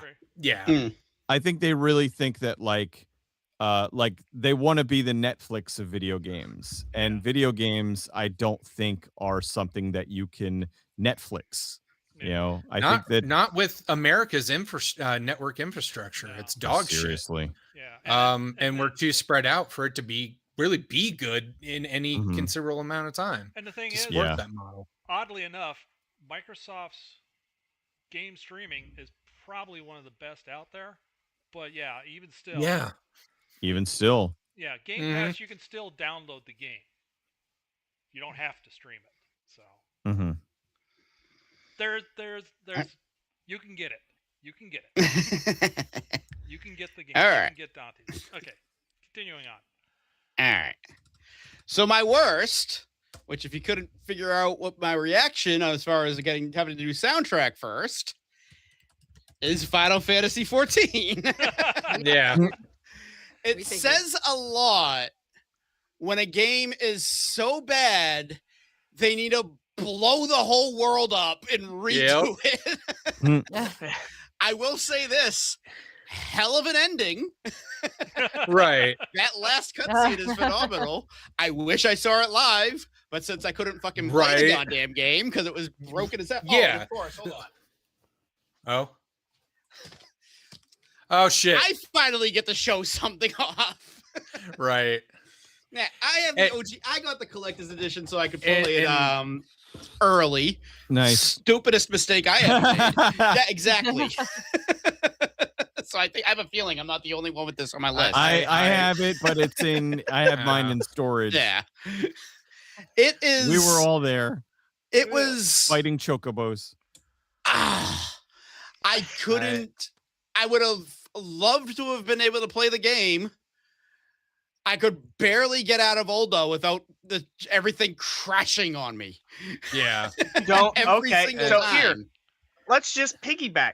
Even if you got out of there was nothing. Yeah. We'll tag team. Here you go. They never explained, like, usually in an MMO, they give you. Add me too. Some do better than others. Some do better than others to give you a little bit of a tutorial. They gave you nothing. Yeah. Yeah. And they capped XP. You could only get so much a week in the stupid gauntlet system that they didn't explain. I forgot about that. Yeah. You wandered around. I wish I got that far to understand that. Same. And it was just a desert, and it was like, this looks exactly like that. And it's like, it's like, fuck this, long out. It is a shame because I heard by the time like 1-1 rolled around, but it was decent. the It's an all damage right was game. done. It's like back to Right. WoW. Yeah, Back to Yeah. WoW. but nobody was like very few people were playing it because the initial fucking launch was Initial launch was bad, and then awful. also just how the game ran as well. That never actually improved. That that never because- actually improved. Okay. Right. It was because there was still the design philosophy behind most of it that like the polygon counts there's still so many sections that had like high polygon counts for shit that didn't need that. And it's just like no, like a fucking vase. Same as a character model. The fuck? I do like the 16 callback though, Final Fantasy 16, when they had you go to the grape vineyard, and if you looked at the grapes were all pristine. Oh yeah, I remember that. the Squapes scenario from Shadowbringers. You could see the dew glistening off the grapes. I know, they were like perfect. They're like, hey, like Yoshi P was just like, y'all wanted to fuck around with what we did in 14. Guess what? We'll make the best grapes you've ever seen. You want to eat them from your screen. Delicious. And the I guess funny, ironic thing, it's like, now granted, there's parts of me that likes 11, but it's like, yeah, you know what? I'm going back to 11. It was kind of the EverQuest effect, where EverQuest 2 is so bad, people went back to 1. Right. Big time. Although this said, one of the best comebacks in video game history, though. Exactly. Yeah. Like because A Realm Reborn is really fantastic. So. It's fantastic. Obviously, not without some of its own flaws that they've kind of fixed over time, but like, yeah, it was still significantly better. It was from a technical standpoint, it was designed so much better. Fights, and then your overall, like, the leveling system was significantly, it's not tied to fucking gear. It's just they were like, hey, let's just grab some shit from WoW and then do our own little spin on some of it and go from there. And it's like, that's what you need to do, really, when it comes to MMOs. Let's take WoW and bump up the speed by like 3 times. Yeah. Everything in, I don't know. I just thought everything ran faster in A Realm Reborn when compared to WoW. It could also just be forgetting how WoW ran before that. Right. I was going to say maybe at that time it was a lot more like that, but I know like by the time my last expansion with WoW, and because I was playing that and 14 at the time when I was playing Legion. And when I went from like Legion back to 14, it's like, okay, so when you hit a button in WoW, that shit goes off. It's like immediate. In 14, there's a little bit of like a smidge of a delay, but the thing that they do in 14, I feel they have done in that game significantly better than WoW is overall like fight mechanics. Yeah. Their fight mechanics are there's a lot going on, and and I also the fact that you could just level everything on one character. You don't have to make a bunch of different alts, and getting something to level another job on that same character significantly easier than getting whatever gear that you needed on another to level an alt in WoW. Because I remember getting that shit was a pain in the ass. So, but anyway, I had forgotten WoW. The gameplay kind of sped up once Legion came out because they needed him to make the Demon Hunters came out, and they were designed to be really, really fast. So, yeah. Anyways, all right. Enough ranting about. Is it my turn? Yeah. Yes. Yeah. Sorry. Okay. So this might shock you all because that little character up at the top that's green is in this game. Okay. But I thought the worst game was Super Mario Galaxy 2. Oh, really? Wow. Yes. And the reason is it was so disorienting to play. There was something about walking on the planets and having like a 3D effect and like jumping from one place to another, and I just got so lost, and it kind of made me nauseous to play. And the first one, same thing, but I tried the second one and same effect. So Right. I really couldn't play it. It was I'm in the same unplayable for boat. me. I was I going can't to play say the that's Galaxy a It made games. me feel that's a sick. fair case. Yeah. I can play them a Mhm. bit, but I get where you're coming from on them because it's one of those where it's like when I played them, it's always like, you know, I never completed any of them, but yeah, just playing them, jumping from one to the other when like, you know, you go like woo, and then the gravity takes hold from the other one. It's just it's a it does mess with your brain a little bit. Like If it- it's yeah. Go ahead. Sorry, go ahead.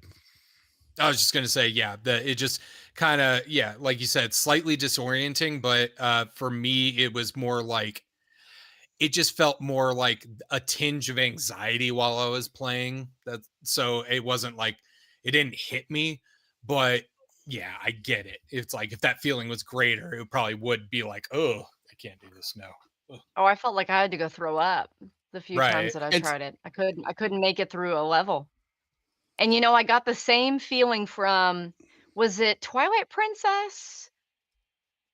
Where you had like the boots, the gravity boots or whatever, where you could be upside down in some of the temples. That Was it Twilight Princess? It was a Legend of Zelda game. I can't remember which one it was. wasn't though. Skyward Where you could Sword, be upside maybe? down, Or possibly. And I couldn't play that either for the same reason. It was disorienting as hell. I think there There's just something about the characters being upside down and 3D. Yeah. It fucks with my brain. I can't handle I it. think it's Twilight Princess It is. that Okay. had it. Yeah. yeah. I got Yeah. to a certain temple where that happened, and I was like, I can't do this anymore. I can't even keep Yeah. going. So And Twilight it Princess, annoyed you me get the because iron boots, and yeah, and it magnetizes annoyed you to me so things. much because I loved Twilight Princess up until that point, and then I couldn't play it anymore. Did you play Majora's Mask where you got to the temple that was upside down? I never played through all of Majora's Mask. It was the last temple in the game, so That would be why. if you didn't play yeah. through all of it, you didn't play. Did not play All through right. the whole thing. No. I didn't but have yeah, the expansion pack for 64. If it was just one level that had like that 3D effect and running, because I know Sonic Adventure 2 has a level where it's like 3D effect, exactly like Super Mario Galaxy, but it's one level. It's not the entire game. So if it was just one level, then yeah, it's doable. But the entire game like that, I can't do that either. I'm with you on that. Cecil. But Yoshi was in the game, so I really wanted to like it. But nope. In the mine movie is 99 Nights 2. I really enjoyed the first 99 Nights. It was kind of like Samurai Warriors or Dynasty Warriors. Dynasty Warriors. That's a dynasty. It's like Dynasty Warriors. I'll be right back. But you had 6 different characters, and each one you played through the whole game, but you got a different part of the story. And so the game in and of itself wasn't tremendously long, but then you played through it with each of the characters, and each one played significantly different. And you got a different chunk of the story. And then by the end, if you played it with all the characters, you got like the full story of what happened. And it was really cool. And then 99 Nights came along, and I was all excited. And the reason why I didn't mind playing through the first game 6 times was because it was fun. And in this, they changed the combat, and it's no longer fun. And the big thing with the first game was that all the battles were out in the battlefield, and you had hundreds of people all coming in on you at all sides. It was a Muso game, like Dynasty Warriors. Yeah, it was basically it was Dynasty Warriors, with like hot anime girls and anime dudes and stuff. And there you go. Yeah, right. It was great. But then what they did with this one was they moved it. There were missions that were inside, And so you got people coming at you inside, and the buildings that you're in is like a maze. So you have to wander around and try to find the way out. And the killer of it was that the walls had hitboxes. So you're in a contained room where hundreds of people are coming at you from all ends, and you're trying to swing your sword. And again, anime character, so your sword's the size of a fucking jet ski, and you're hitting the walls, and you're ching, ching, ching, and of course they don't have that problem, so they come, and it's not fucking fun. It drove me nuts, and I was like, maybe if I make it out of this part, maybe this is just the bad part. And no, it kept going. That was the whole bad part. So I got really, really annoyed. And yes, so I mean, maybe they patched that down the road somewhere. No, I don't not. know, but probably not. Considering the fact that they never made a 99 Nights 3, I imagine that they didn't, and they just it bombed. But it pissed me off because graphically I thought it was good. It was good for the time, and it started off like with promise, but then once you got to that part, like there were already cracks showing, like I said, because it wasn't as much fun. But once that happened, where I'm like, okay, you're putting me indoors, and I can't swing my freaking sword. No, it stunk. I missed a lot of that. Can you repeat it? 99 Nights. No, it was bad. Okay, so we're going to number ones now. Oh, yep. Fun. Unless Blade has more to talk about with 14. Yeah, no, I don't. Do you have it sucks. Less said the better. It's yeah. I was gonna say I figured our rant was enough, but yeah, I was gonna say yeah. That's why I was like, just tack me on.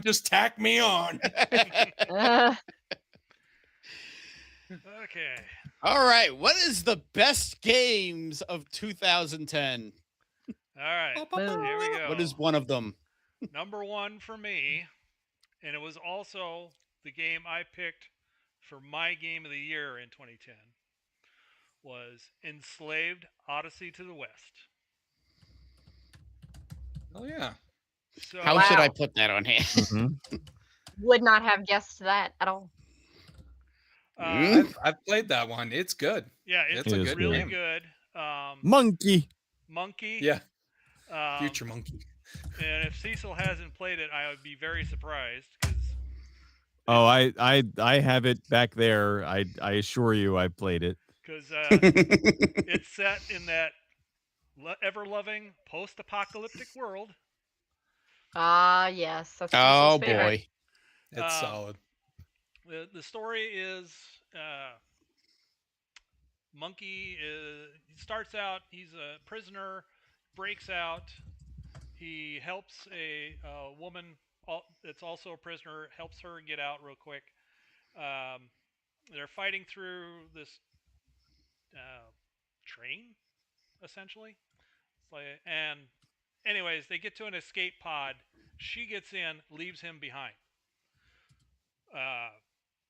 He ends up somehow tagging along. It's been a while since I played it, but I do remember that when he wakes up, he's got the monkey crown on suddenly, which is in the game actually an explosive device because she put it on him because she needs help getting back to her people.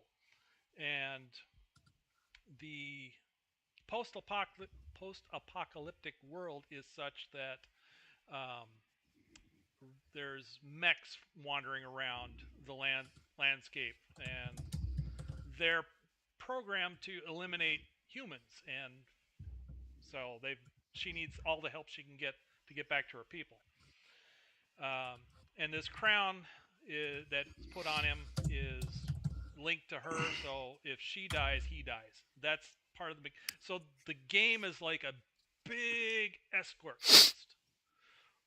But the good thing is, it's not an escort. I hate escort quests though. Well, and that's the it's thing. a good escort quest. This is a It good is. escort It's a good quest. one. Yeah, she's no slouch by Yeah, any she means. doesn't. So. Yeah, she doesn't just wander off and die. Yeah, She helps. Yeah. She doesn't wander off and die. She doesn't wander into your fire and you accidentally kill her. She actually hides, and she has some powers that can help you during your battle. And the pacing was put together really well. And doing some quick research about it recently, just to refresh my mind about it, I forgot that certain things like, well, I knew that Andy Serkis was the actor that they got to do Monkey. He did all the body capture, the voice, and everything. He actually also voices one of the other characters at the end of the game. But what I didn't realize, or I completely forgot, or whatever, was that the game was also written by Alex Garland. And if you don't know who that is, shit. Mm-hmm. he's the guy behind 28 Days Later. And this was in a time where he was trying to get into more video game. He felt that the future was in video games, and so he wanted in on that. And he became such an integral And it part. was for a while. Yeah, and he became such an integral part of helping develop the game that they ended up giving him an executive producer credit on the game. But yeah, he did Dread. He did Dread too. Oh, did he? Yep. Mm-hmm. So isn't that a situation where somebody else got like the technical credit for it or something for Dread, or did he actually? No, well, get his credit for that.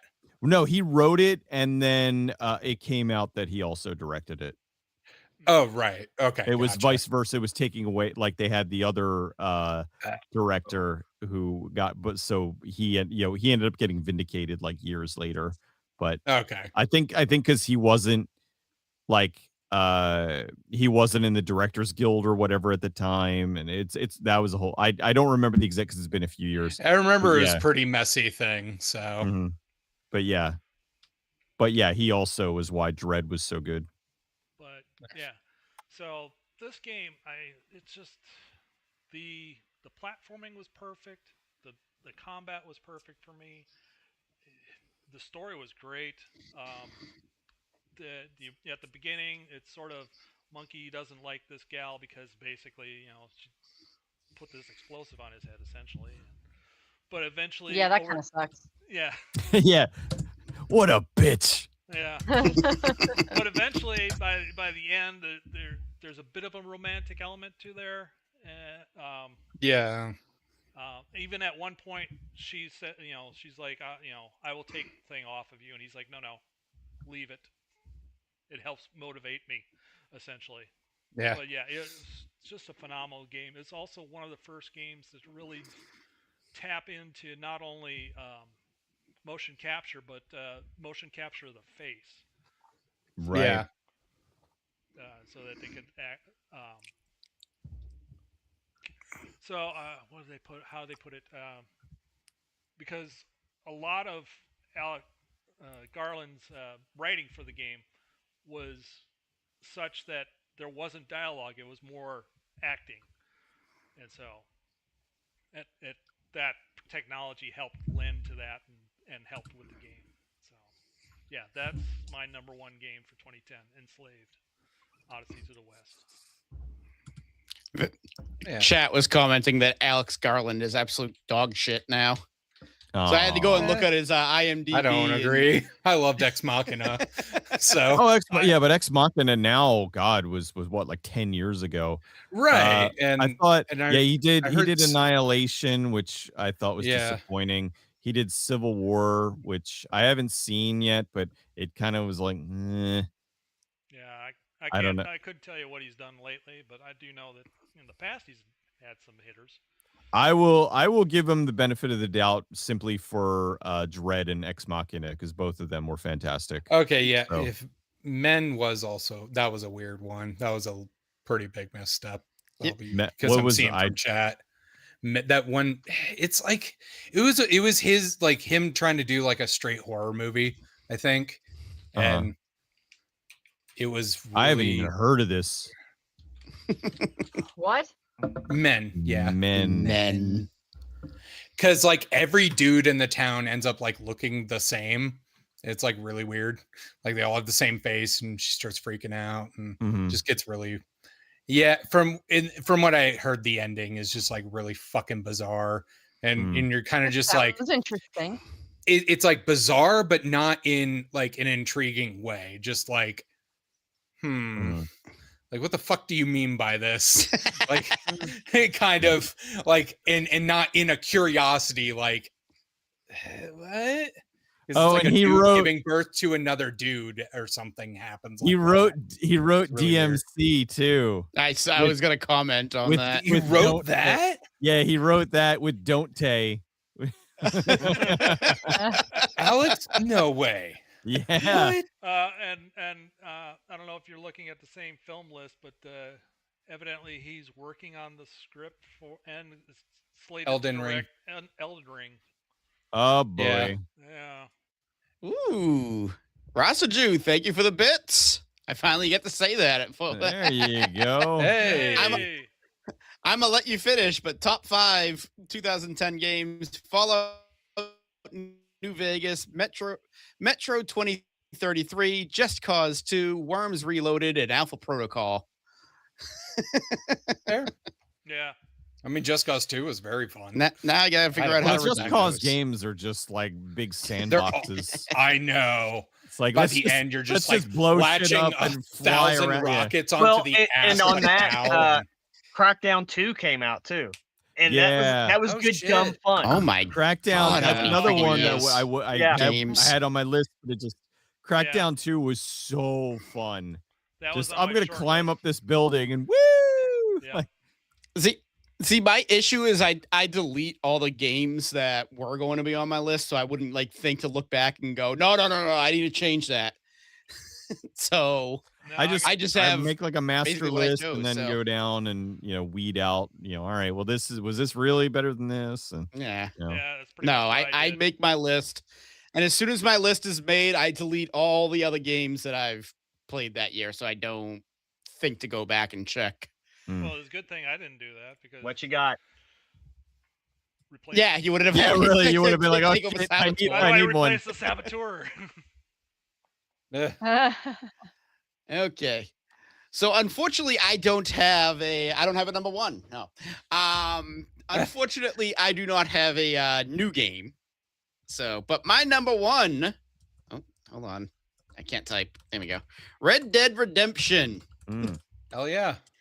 Okay, you threw me off. I thought you were gonna go Cataclysm. I thought I you know what? Well, I wait, just time out. At first, I thought you were gonna do 14 Fortnite? and do it overall as a whole. Because when you're like, oh, I don't want to do my soundtrack first. No, because my Because I'm like, oh, soundtrack this was will be my funny. He's worst gonna say- game. That's why I didn't want to do Yeah. that. See, I thought it was gonna be your best game, and I'm like, Yeah, this is gonna be same here. hilarious. I'm gonna say it's the worst game. Yeah. That's what I thought was gonna happen. No, saving it for the worst game. Cataclysm, I didn't discover that what came out that year until I finished my list.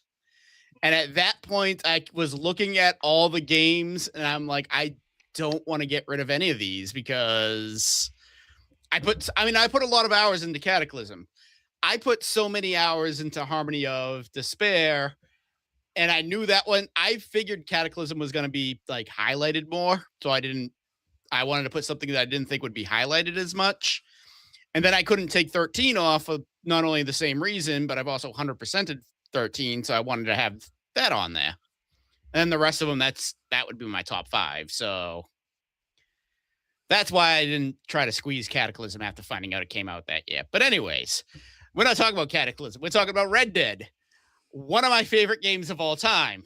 That's fair. And it's going to be tough to like talk about because people have already like talked about it at length. So I will be quick. I did not care much for RDR2. Neither did So I. I'll just come out Really? and say that. They put too. Wow. Is it because they put too much right at the beginning and did not Yes. ease you? Yes. Okay. Yes. Thank you. That's one of the reasons.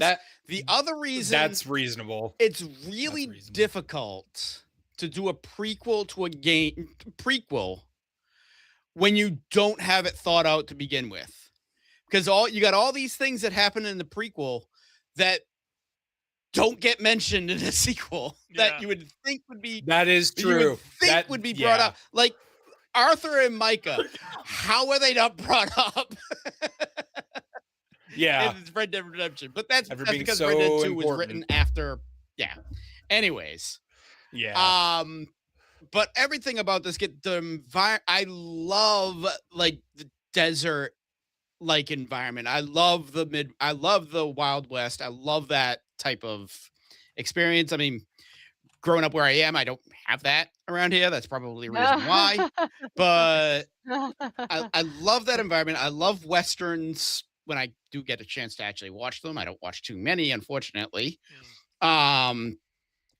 John Marston's just a phenomenally written character. Although I do like to call him the guy with a million empty promises, because he's always talking about how he's going to kill somebody, but never actually does. Yeah. I'm going to kill this man. You're going to tell me what I need to know, or I'm going to staple your balls to the wall. Probably not, but I may. I may or may not do this. I don't know. My name's Mr. Marston. It's like, oh, Jesus Christ. How do you speak? It's so gravelly. What the fuck? And a lot of the side quests are really good. Like I like the one thing with the cannibals where you have to bring the dude up there to be eaten, and then you have to take him away and kill the cannibal. Yeah. And I'm not going to spoil the game not going to spoil the game at all, but it does have one of the best endings ever. And I see Jerusalem Wolf losing his mind right now. So, but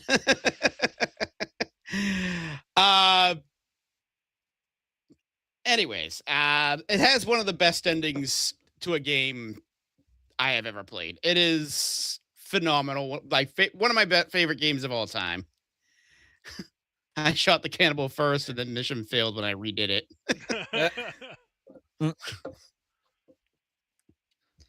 Like I said, I can't really say too much because it hasn't already been said. So, and I don't want to talk about spoilers with it.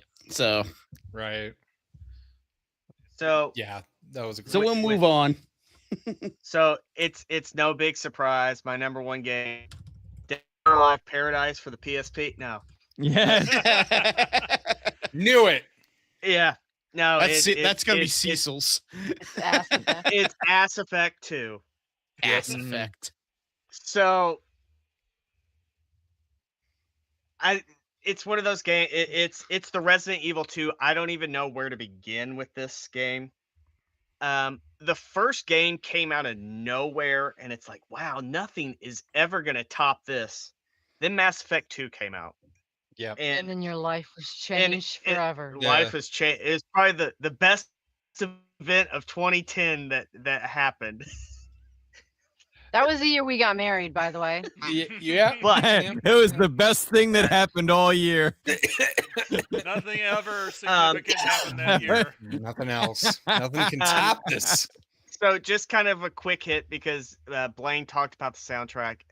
Suicide Mission song on there is just so well done, and it fits that final arc of the game.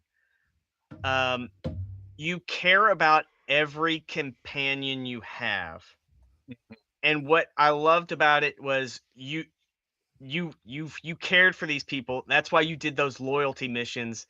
And each one of them is like tugs at your heartstrings in different ways, because it adds to those characters. And that's why you care about them, is those loyalty missions, because you have to do those.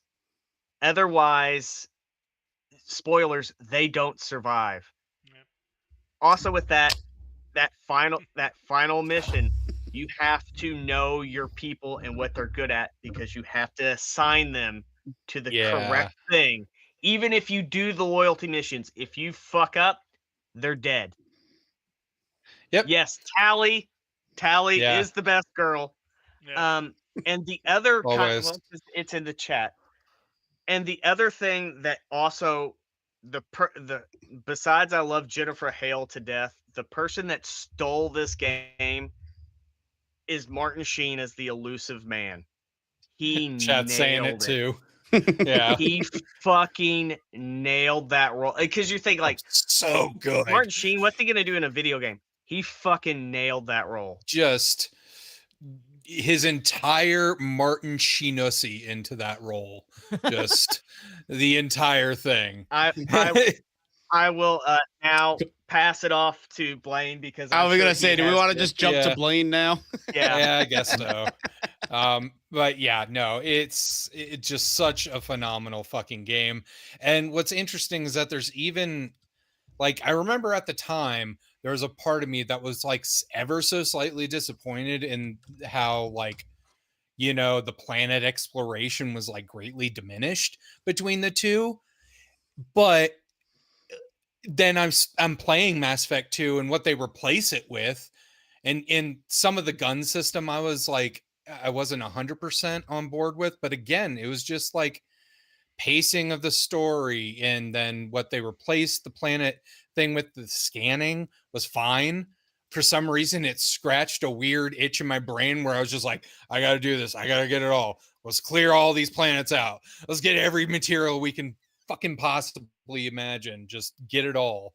And it was fun while you're doing it. And then, you know, obviously again, just the story was just so good. All this time you spend with these characters, fucking when, like, I remember meeting Garrus, fucking Garrus, his mission, fucking oh Archangel. My god, yep, fucking Archangel, love it, so good. And you know, Jack was still a phenomenal character as well. Well, then the thing with Jack is you have to balance Jack and Miranda. And if you don't have the right Paragon or Renegade, you're losing one of them. Exactly.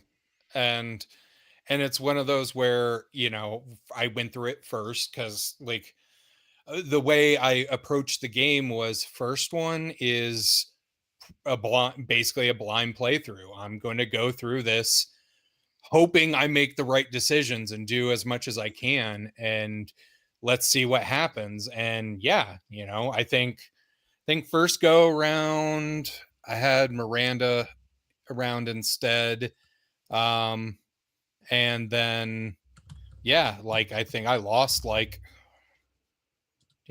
two of them is what I lost the first time from my first playthrough. So I was like, okay, well, that wasn't perfect, but you know, I didn't do too horrible, I guess.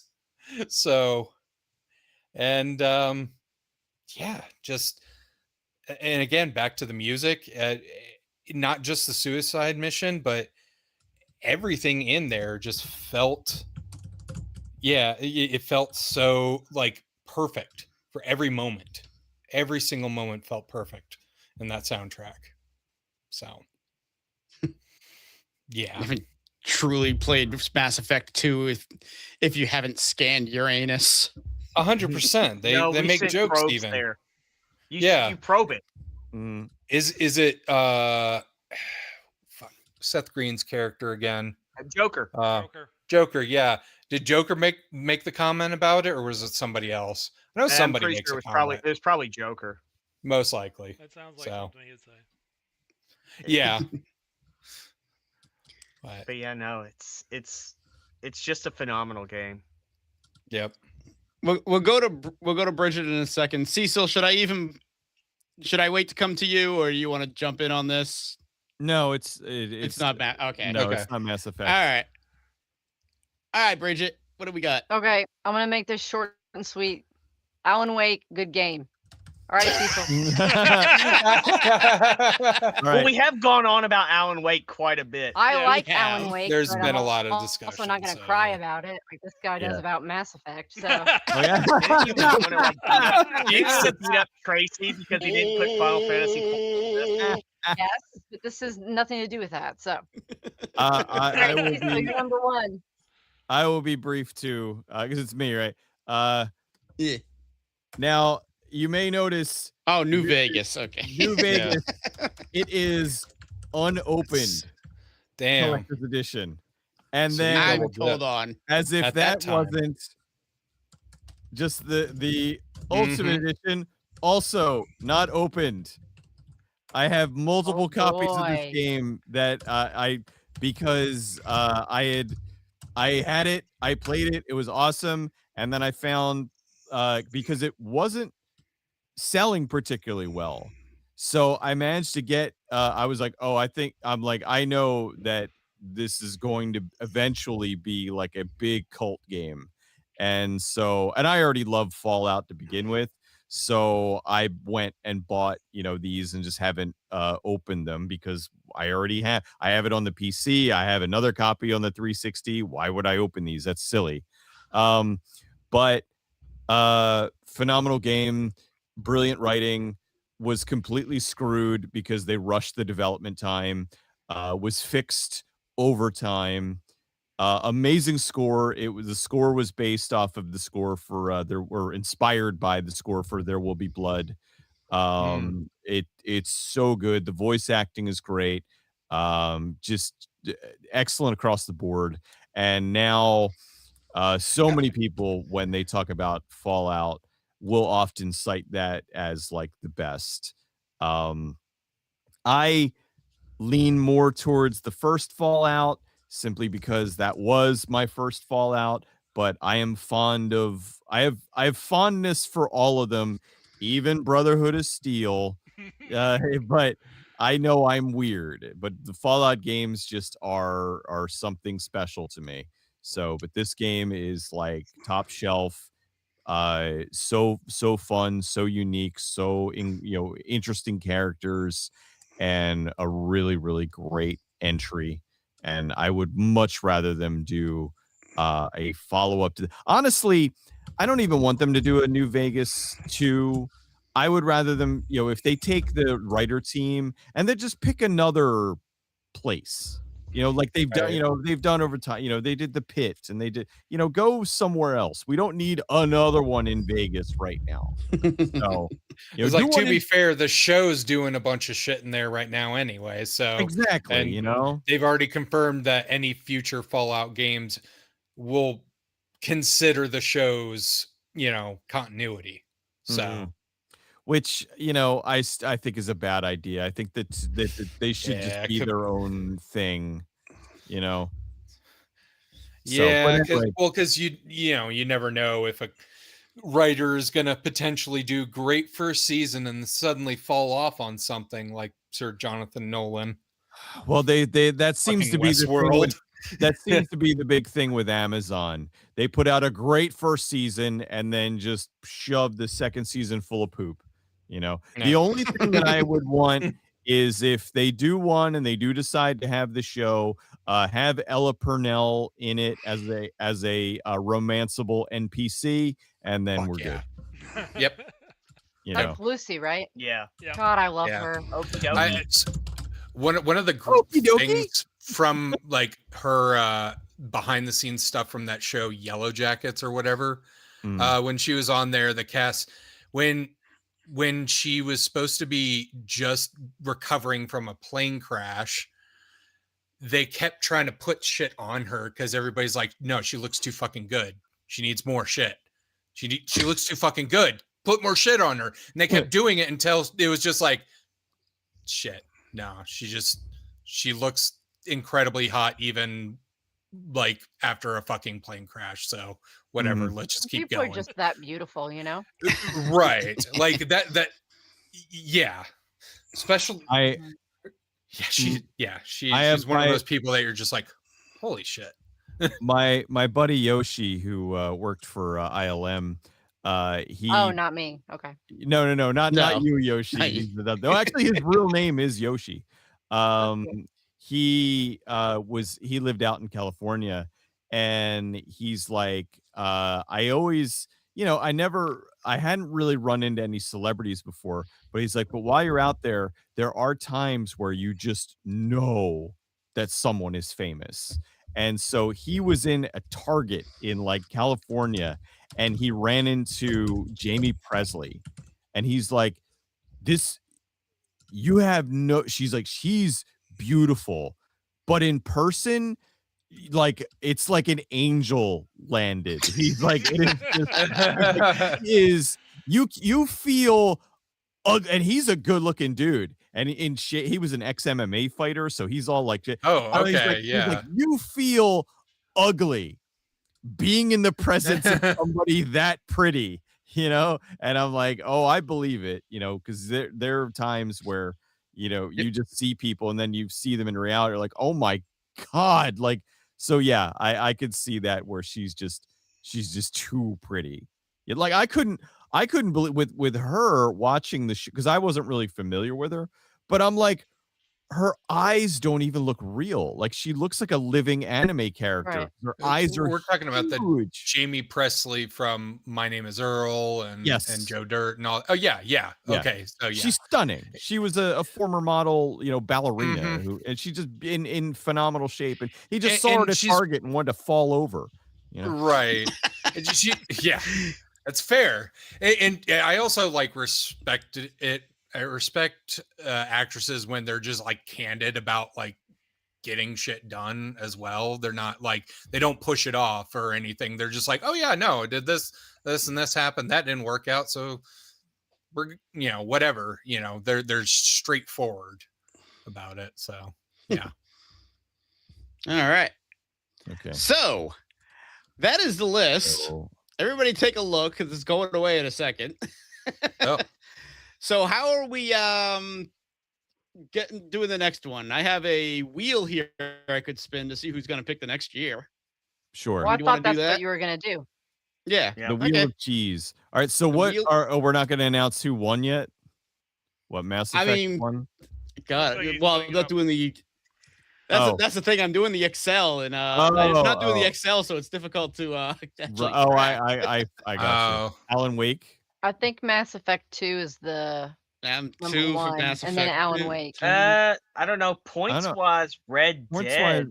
Oh, Red maybe. Dead or Rock Band could... That is... Jerusalem Fallout Wolf is very disappointed that there's no Darksiders on the list. I like Darksiders. If it wasn't for the portals part towards the end of Darksiders, I probably would have put it on the list. But and Darksiders 3 is the best of the series. But really, I still actually I haven't played that. Right now. Darksiders 3 is so good. The character, she's got a great story arc. She starts off as just an unlikable, moody bitch, and actually you get a character arc with her, and it's awesome. Okay, it's really, nice. And it's fun to play. Because I was going to say, the chainsword is so fun. That's another. I enjoyed the hell 11. Out of 2 for sure. And 2? I know 13. I think Death. I don't think he had a significant character arc like that, from what I recall. I think a lot of it was just he's doing his thing, being Death, but it had a lot of the RPG elements in there as well that I kind of liked because it got kind of broken towards the end. But yeah, and for some reason I never ended up playing 3, so I need to. Jerusalem Wolf nailed it. Fury from Darksiders 3 is the best written female video game. Period. Okay, so just really good mathing. It's Rock Band, then Red Dead, then Mass Effect. All right. Probably Alan Wake at some point. Alan Wake. Probably Alan Wake, then Fallout. Yeah. Would be my guess based on everything else I'm seeing here. So there you go. Right. Yeah, without the Excel file, it's really difficult to math that. That was his arc. Okay. Do it on a sheet of paper. Rain chat. I will have to do that for the next one. Oh, all right. So we're gonna spin I gotta get the wheel. Wheel of Death. The wheel of meat. It's called the Wheel of Assholes. Wheel of Morality. Turn. God, it's got to be getting late. I just saw orgy. Oh Christ! Blue Monday. I was gonna say you didn't spin it yet. Okay. No! What? Spin again. Spin again. I'm not spin again. Fine. Yeah. Uno más. No, he got it. I got it.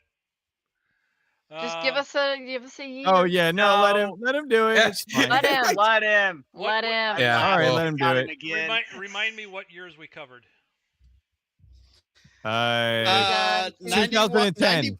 We've done 98. 91, 98, 91. 99, 04, 10, 12. Let's go Right. with. Oh, I don't know. Write this down. 2008. Why not? There you All right. go. 2008. 2008. I already know my number one. I think I did. No, wait, that was 09. That was 09. Is that wet? Oh wait, no, that was 2009. 2008. Oh yeah, I know. All right. Okay. So Cecil and I were thinking the same game when you said. Oh no, there's another one is 2009. Yeah. Okay. No, I don't know. I'll have to look up. Let's see. I will get the list of a few. Video games. What was Wii Sports, obviously. Right. That actually could be on somebody. So No, it really could. It's not Yeah, Ben well, I 10 know what my Alien number one is. Force? Ben 10. Oh, I see one that is a potential number one. Oh no! Here's your game. Oh God, I think I know what Bill's or what Cecil's is. Look, Age there's of another Doom. rock band on this one. Is it oh, Rock Band? goody! Oh my God, what? Rock Band 2 came out that year. Rock Band 2. Oh shit! Oh my God! Oh, I see a. There's know. one that's. Age I don't of know. Oh, That sh- one's a pretty big Shit, contender. well, Chex Quest 3 came out that year. Oh, game of the year. Oh, shit. All right. All right. Thank everybody for watching today. Because if we keep on talking like this, we're never going to. Oh yeah, we're gonna yeah. keep Yeah. going. And I'm sure Now, it's what are easier for we? you guys. What are we? What we're gonna have to do this in January, Yep. yeah. Well, yeah. I mean, we can't We'll have get to that. figure out when. obviously. But I'm saying, so we'll figure it out later. Yeah. Yeah. Yeah. Yeah. All right. Alrighty. All right. All Good right. night, peoples. Take care. Back night. Monday with Bye. E33. Bye. Bye-bye. Bye, viewer. Bye-bye. Bye, viewer.